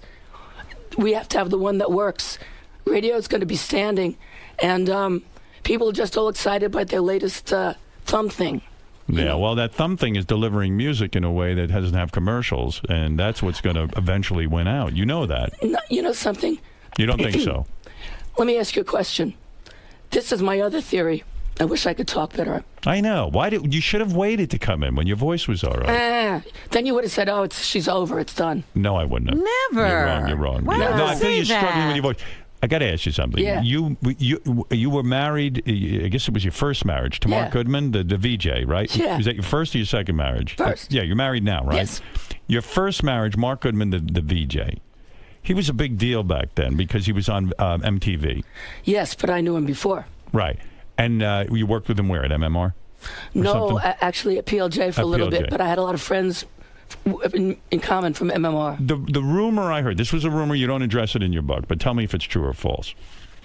You came home one day and you discovered him in bed with two women, and it blew your mind. I mean, of course it would blow your mind. It's your husband. True or false? No, false. It looks like you're looking in your mind for whether that's. I mean, that's something you wouldn't forget. What is this related to? No. I'm wondering which story you've gotten it confused with somebody else. No, somebody told me that, and I didn't know if it was true or not. And I said, "Look at this guy." No, but. How many women was it? Was it more than two? No. I never came home and found him in bed with a woman, but I did. Well, look, it is what it was.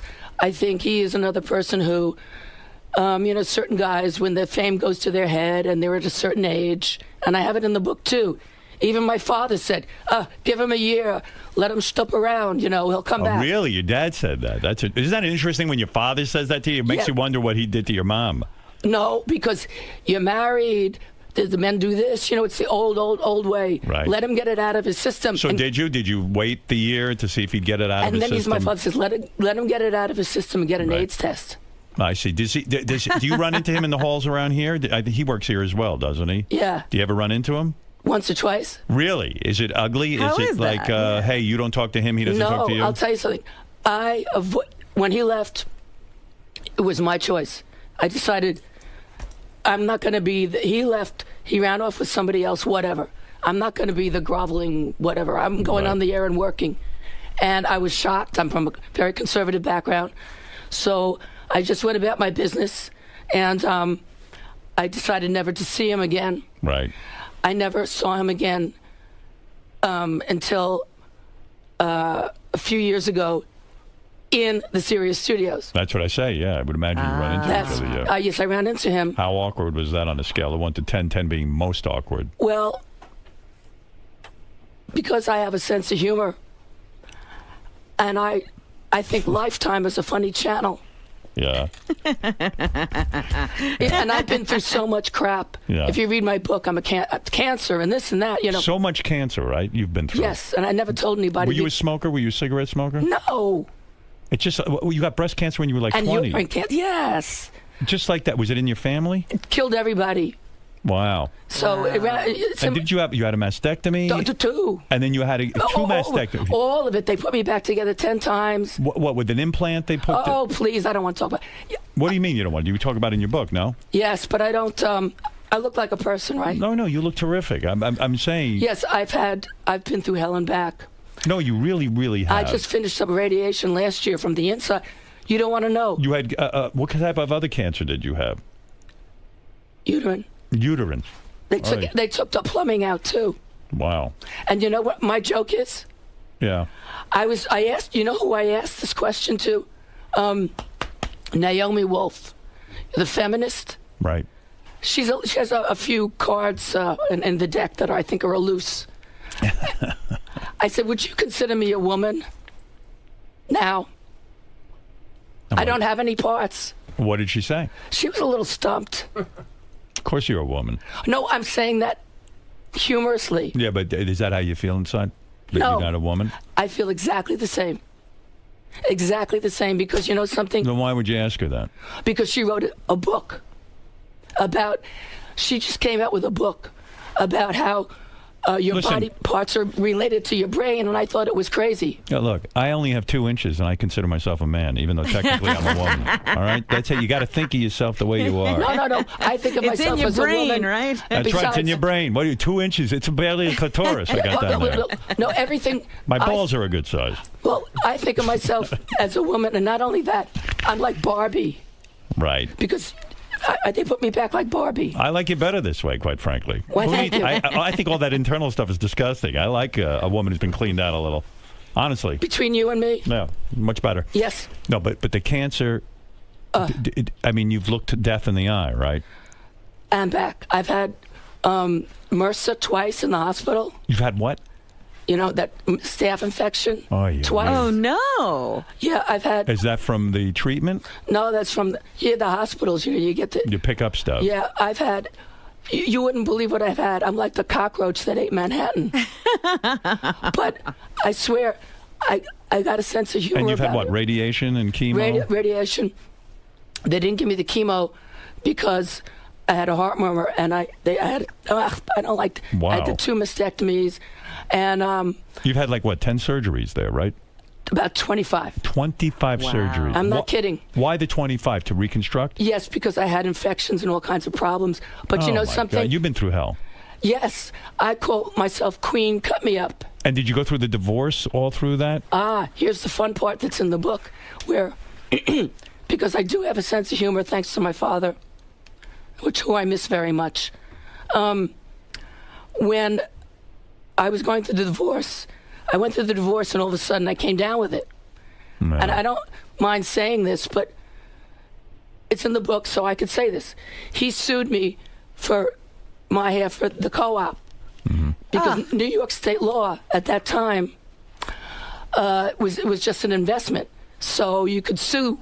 They didn't. Right.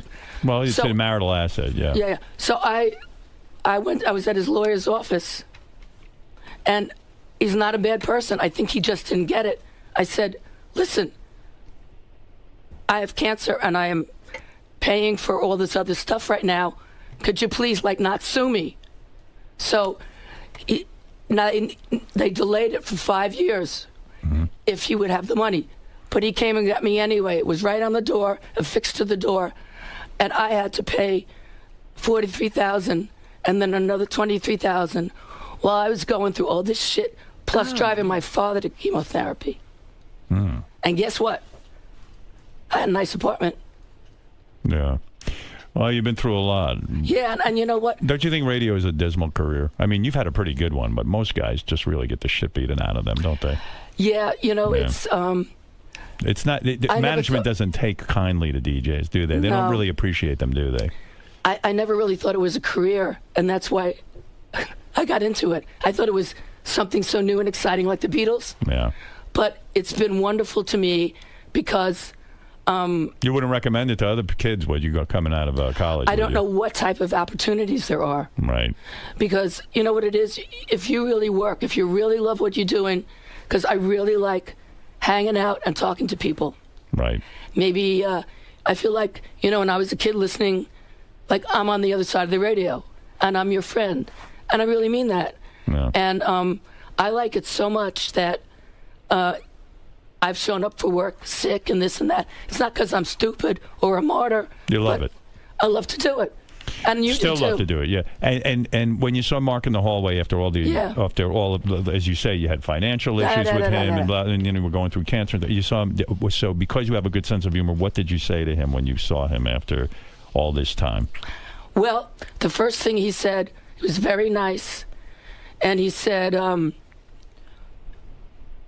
you look exactly the same. I can't believe it. You didn't get fat." Well, I wasn't sure why you were supposed to get fat.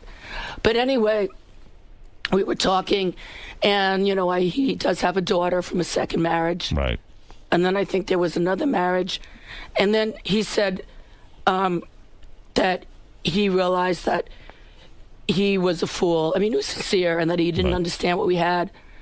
And that's when I saw Lifetime Movie of the Week. Well, guys do learn. Sometimes you don't realize what you have when you have it. And that's always I don't write a bad book about, a bad person. And that's not a big focus of the book at all. Was it hard to get the book published? Because no.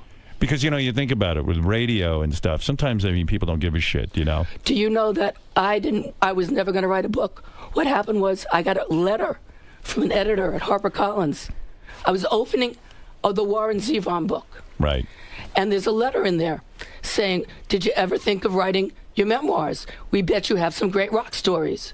And I said, "Wow, they think I should write a book about rock star gossip." And I said, "Oh, no, I wouldn't want to do that, but I'll talk to them." HarperCollins. Yeah, well, I could see why you'd think that. I mean, you've banged quite a few rock stars. Not that many. Whitesnake, that guy, right? Oh, but that's the whole band.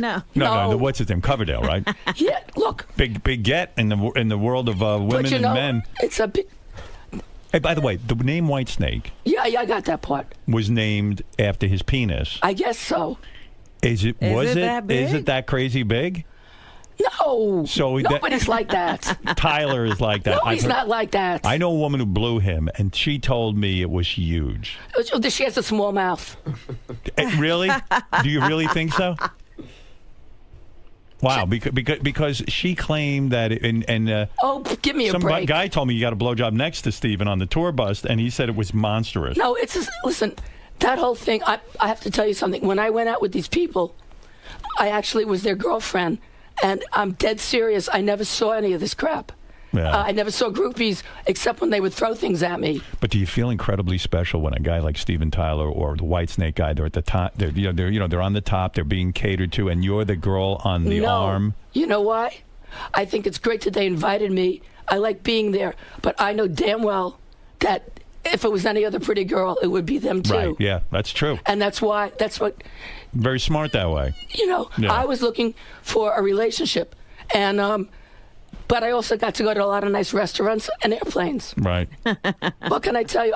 It's fun being on those private jets with the guy and he's hanging out with the band. It's pretty heady stuff. I mean, for a young girl, it's fun, but you have to know that that's not it's reality. not real. No. And you say, what would they do if you had a flat tire?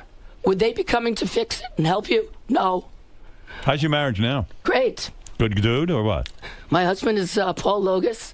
He is a recording engineer, mixer, producer, and he's doing a lot of mastering right now. You never caught him in bed with two girls at the same time? Maybe that's where I heard it from. No, I never did. Good. No, I think you met him at your party. Yeah. He is doing, the music business has been really crazy. He was the guy who did you remember when Jimmy Page did redid Kashmir, Come With Me? He produced that with Puff Daddy. He did all the big hits with P. Diddy and all the Bad Boy stuff in the 90s. He mixed all that stuff with a couple of his friends, Bad Boy Music. and now he's doing a lot of mastering. He did Anthrax, just did Stone Sour. Wow. Did you ever end up in bed with a girl? Never. No. You're too good a girl. No, here's a question for you. Yeah. I find it, I'm a regular girl. To me, it's like, disgusting. I wouldn't want to do that. Yeah. I mean, why you're into guys. Wait a minute. Why do guys like that? Oh, please. Why do guys like that? They like to see it, but I don't. It's a scene. It's a scene. Yeah, I know, but no. You got to be a guy to understand. I guess so, but I go, bleh. Yes, Jeff the drunk. Yeah, my cousin died from the whooping cough. Oh no! Jeff. Don't even tell me that. I'm gonna get it now. You had frizzy hills. Marianne from Brooklyn, go ahead. You know, Carol, I really like you a lot, and there's two things I have to say. It is contagious, Howard. Don't dare go near that booth or any microphones or shake a hand or kiss a goodbye. Because when I went to AGT, I had a very bad cold, and I went for whooping cough diagnosis, which it wasn't. But there's two very important things.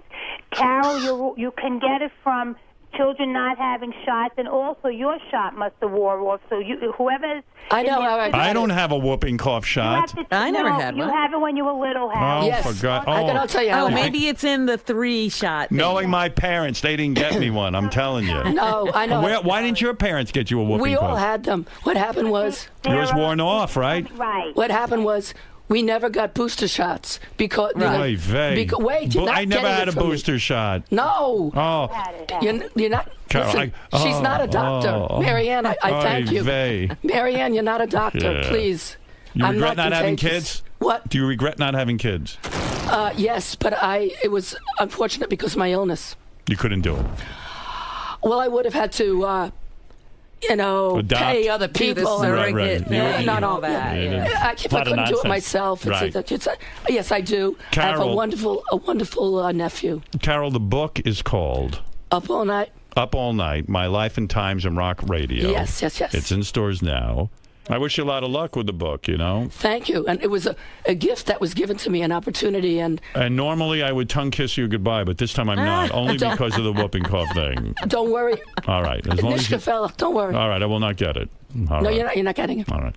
Anyway, listen, Carol's been around. She's done it all. Sort of. And then some. And not all of it. And she's banged a lot of guys who very impressive list. Well, they think they are. Well, I'm impressed. You are more impressive than they are. Did you ever go in the studio with Aerosmith and watch them record? That's the more fun part. Yes. You did? I've been in What song did you see them record? Oh, I saw them doing the Draw the Line album. No kidding. No, see that if you read the book. I've been in the studio with Bruce Springsteen, Tom Petty, Stevie Nicks. No kidding. See, that's the interesting part. What did you see Springsteen do? I saw him working with Graham Parker. I saw him the end of the Darkness album. Did Springsteen bang you too? No. Did he just let you in the studio to hang out while they recorded? I was the first person who played his record in New York, if you read the book, by default in 1973, because I was working in Philly. He was a local guy down there. Right. We played the record. Andy W. wasn't playing it because they were having a fight with his manager. I got a job, and I played it because I didn't know they were having a fight. Oh, so no wonder he had you in the studio. You were a friend. I've been friendly with him and them. He never tried to get in your pants? He was going out with somebody else. Yeah, but he tried. Stop it. No. I'll tell you something.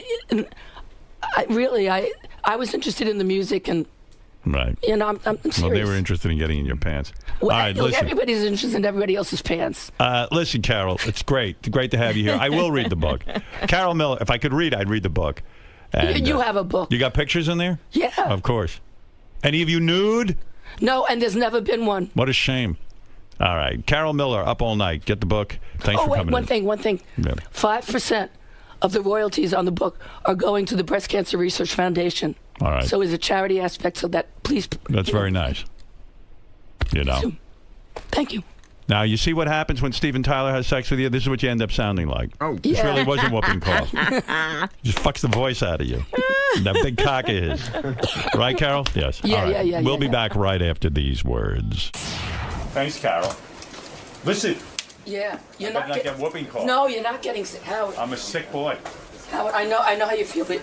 Well, you're amazing. No, this has been going on for. I got it. It was like a month ago. And all I have is the residual. I know. It's a pain in the ass to get rid of. And you know how I got it? It was in the studios. Somewhere here in Sirius XM had it. Wow. And they didn't tell anybody, and that's irresponsible. Right. So people with low immune systems, I was right there, picked it up. Yeah, you get fucked up.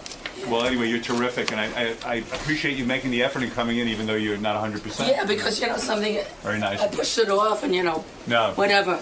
And congratulations, I haven't seen you since your marriage. No, thank you. And that party you had, it was wonderful. Thanks. And you look... Thanks, and you're wonderful, really. And your parents congratulations on the book. Thank you. Can I take a quick picture? Sure. Your parents okay? Yeah. I see them on the show. They're hanging in there. Let's put it that way. Oh, thank God. Yeah, it's great. It's really... You should read about my father in the book.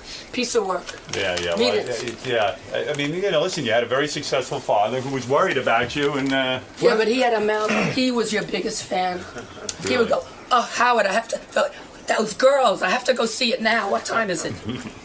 The girls. What are the odds? The girls. We all get two parents. What are the odds that any of us can get two normal ones? One more. 1, 2, 3. You know what I mean? Thank you so much. Especially to you. Oh, no, what I'm saying to anybody. My father, it's in the book. You read it. Hi. Carol, you made it through. I made it through. You're a trooper. Well, that's what I do. I may sound a little weird, but hi, Lisa. How you doing? Good. Great. You did a great job. I'm sorry that I sound like this, but you know something? Who cares? It's funny. If you can't laugh, then you can't laugh, you know? Unbelievable times. I mean, these stories, you've lived the life that people can only dream of. I mean, all the people that have listened to you on the radio are dreaming about living. I think that I took them in stride, you know, because I knew it wasn't real. Do you know what I mean? That this was this artificial life that you were exposed to? Yeah, because, I mean, I knew it was fun, but you don't go on like that, you know? I mean, I was in hotel rooms where people were trashing things and ruining I mean, people don't do that. You're not supposed to do that, you know? But I didn't participate in it, so I knew that wasn't the real world, but I saw it. You were there to observe, and you knew where reality started and stopped. Yeah. Well, Carol, good luck with your book. It sounds like an unbelievably interesting tale. So. Well, thank you, and once again, I'm very honored that I got a chance to write it, and there is a 5% donation, you know, I'm making from every royalty to the Breast Cancer Research Foundation. So that's awesome. That's something. If you get it, you're doing a mitzvah. Awesome. Thanks, Carol. Thank you so much. Oh. Anybody else feel whooping cough coming on? I feel it. I got it. You got it too, right? Yeah. I was 5 feet from her the whole time in the hallway. Were you? You're feeling it, right? I hope not. I feel it coming on. So funny. Hey, it was a nice run we had. What? I had a nice run here. So, hey, same. You know? Good man.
Hey now. Hey, here, fellow radio person, Carol Miller is here. She works at Sirius, and she's still on Q104, I think, in New York. And she's had a spectacular radio career, and I love talking radio. She wrote a book called Up All Night, My Life and Times in Rock Radio. And what a charmed career. Ah, there you are. Hi. A charmed career, you call it. Oh, a charmed career, if ever there was one, and I'll tell you why. How are you? Outside of whooping cough. Oh, you have whooping cough? No, wait, but yes. Do me a favor. Don't be in here. I can't get that. You can't because I'm not contagious anymore. But I swear. Go sit in that booth. I swear to God. Don't worry about it. I'm begging you. Don't worry about it. You're begging me. I'm scared. I'm so afraid of germs. I know. So am You I. have whooping cough? Let me tell you something. You know whose Oh, fault I it is? feel like I'm getting it already. Wait, let me put this. Don't come near me. No, don't worry about Please, it. I don't want to get sick. All You're not gonna get. right, sit back far on the couch. All right, here. And you sound like you have whooping cough. Yeah, I know I don't sound right, but you know something? You can make fun of me. I don't care. I'm here. John, you're on the air. Hi, John. Hey now. Hey now, John in Dallas.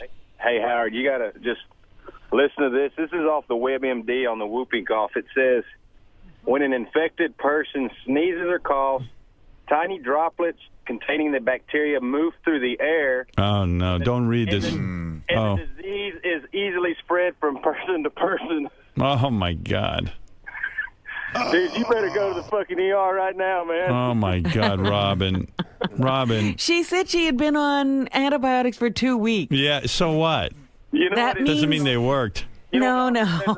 She did cough What at the does it end. say? What does it say? It also says that antibiotics sometimes may help prevent some spread of the disease. It's not a 100% deal. It says Oh, it it's may not help, 100%. No, it may help some spread of the disease. Oh my God. What's she doing now? She's like Typhoid Mary. I know. I mean, I just got to say something. I love Carol. I admire her career, and I was looking forward to the interview. But Yes. First of all, if your voice is shot, just tell Gary and say, "Listen, I'll reschedule." I mean, I know she had rescheduled once, and I would have waited another 2 weeks till her voice was back. Number one. Number two, I'm such a paranoid as it is. But I know. I mean, well, who's next? Gary, bring in Gilbert Gottfried with leprosy, so I can see if I can survive that. I swear to God. I mean, So what happens now when she shows up like that? Did you know she was sick before she came into the studio? No, Gary. But Gary's such a fuck. Oh no. No, you should have got. You know what, Gary? You should have said, Carol. This. You know what? You are a fuck. I'm going to tell you why, and I don't want to make this clear. You really kind of are. It just dawned on me. I got to tell you why you're not a friend, and you're not a good guy, and you're not my producer anymore. Because when you see somebody walk in that condition, you know they have no voice. You turn to them. So I'm not the bad guy. You say, Carol, look, I'm gonna make a decision here. I'm listening to you talk. Your voice is shot. You've just gotten over whooping cough. I'm guaranteeing you a slot on this show. Howard wants to interview you, but I'm going to say Howard is a guy. I know he's afraid of germs, as it is. Healthy people walk in here and I don't even want to fucking see them. So go home. I'm not putting you on the show, and then that's it. Who wouldn't do that? I've never sent a guest home in the history of the show. But you could have. But you would be like, it's easy to say now that you saw it. Plus, I told you during the break, and you could have said to me, just send her home. I had no idea. But I told you. Gary, you said she came in and her voice was a little fucked up. No, I said it was a lot fucked up. I said she sounded really bad.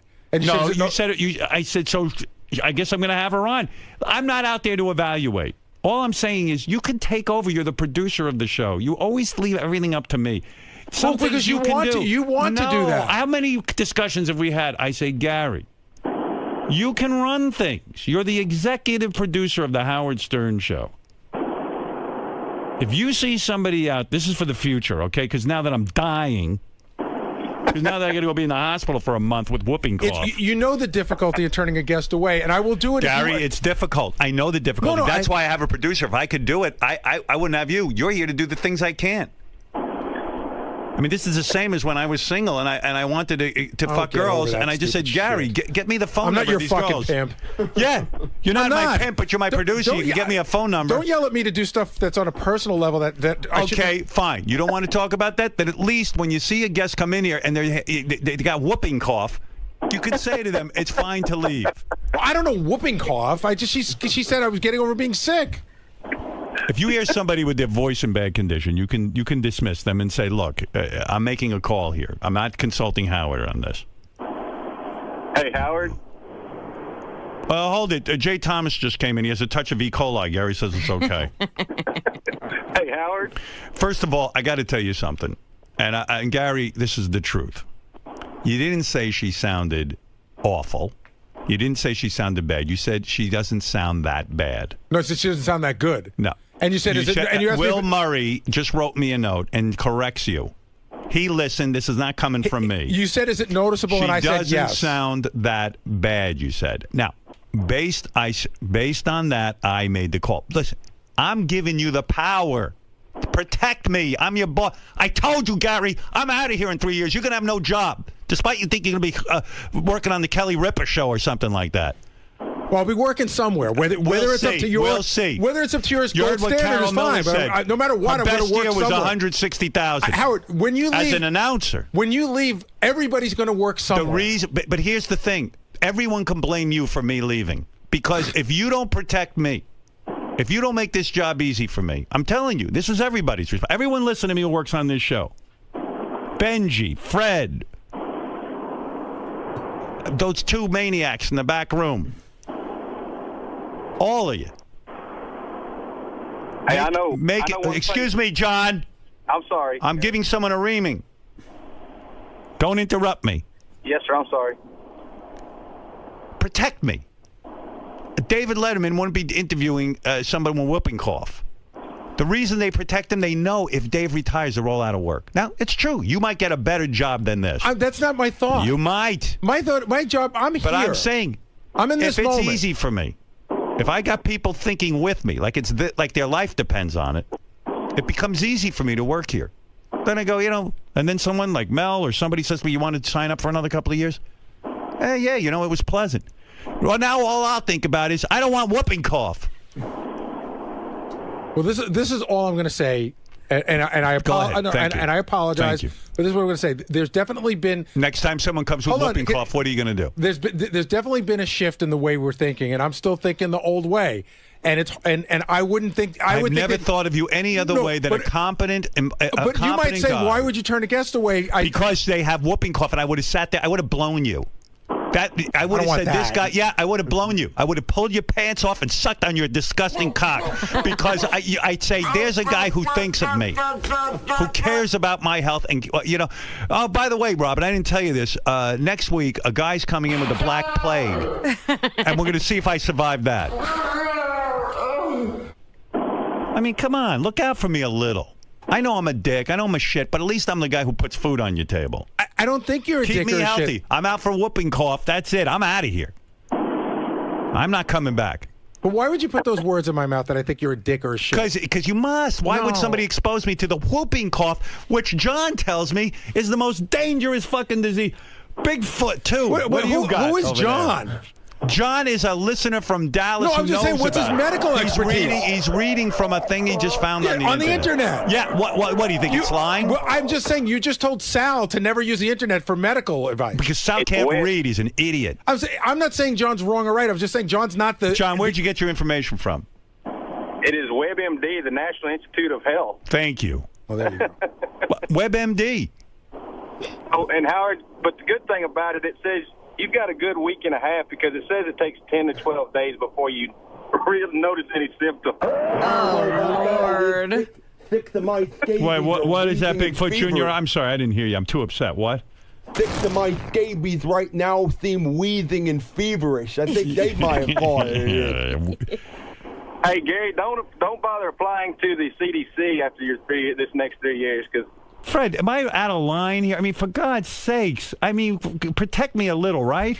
I don't know who knew what. If I knew someone had whooping cough, I'd say maybe if don't somebody come in. even doesn't have a voice to talk, it is radio. You say Gary's in charge. Yeah, that's of one of the these guest. things. I don't think you decide on the moment. I think you decide a couple of days in advance. It's like I think the voice is really sucky. But I don't know that a couple of days in advance. I feel something in my chest. Robin, I'm not kidding. If I knew this a couple of days in advance, I would have said something. Oh, no. He's already developed a cough. And you know what? Then I'm out for a month, and then the company looks at me cross-eyed like I'm trying to put one over on them. I'll be in here with fucking whooping cough. But let me ask you something. When she walked in, was there a moment you said, I should send her away? For me? For Howard. For me? Yeah, the second she sat down. Yeah, because now you're confronting her. I think every moment we were here, I could barely concentrate. She said whooping cough. When I hear whooping cough, I'm do me a favor. That new TV show of you on Nerdist, review whooping cough. Learn about it. give you a review. Because you could have stopped it and said, you know what, Carol, walk out. No, it was too late. The drums are already here. I don't think you could do. And it's really embarrassing. Yeah. I can't do the embarrassing stuff. That's Gary's job. What do I need him for if I could do all that? Well, true, but you have to think of your own health. I know. I sacrificed myself like Jesus on the cross today for the audience.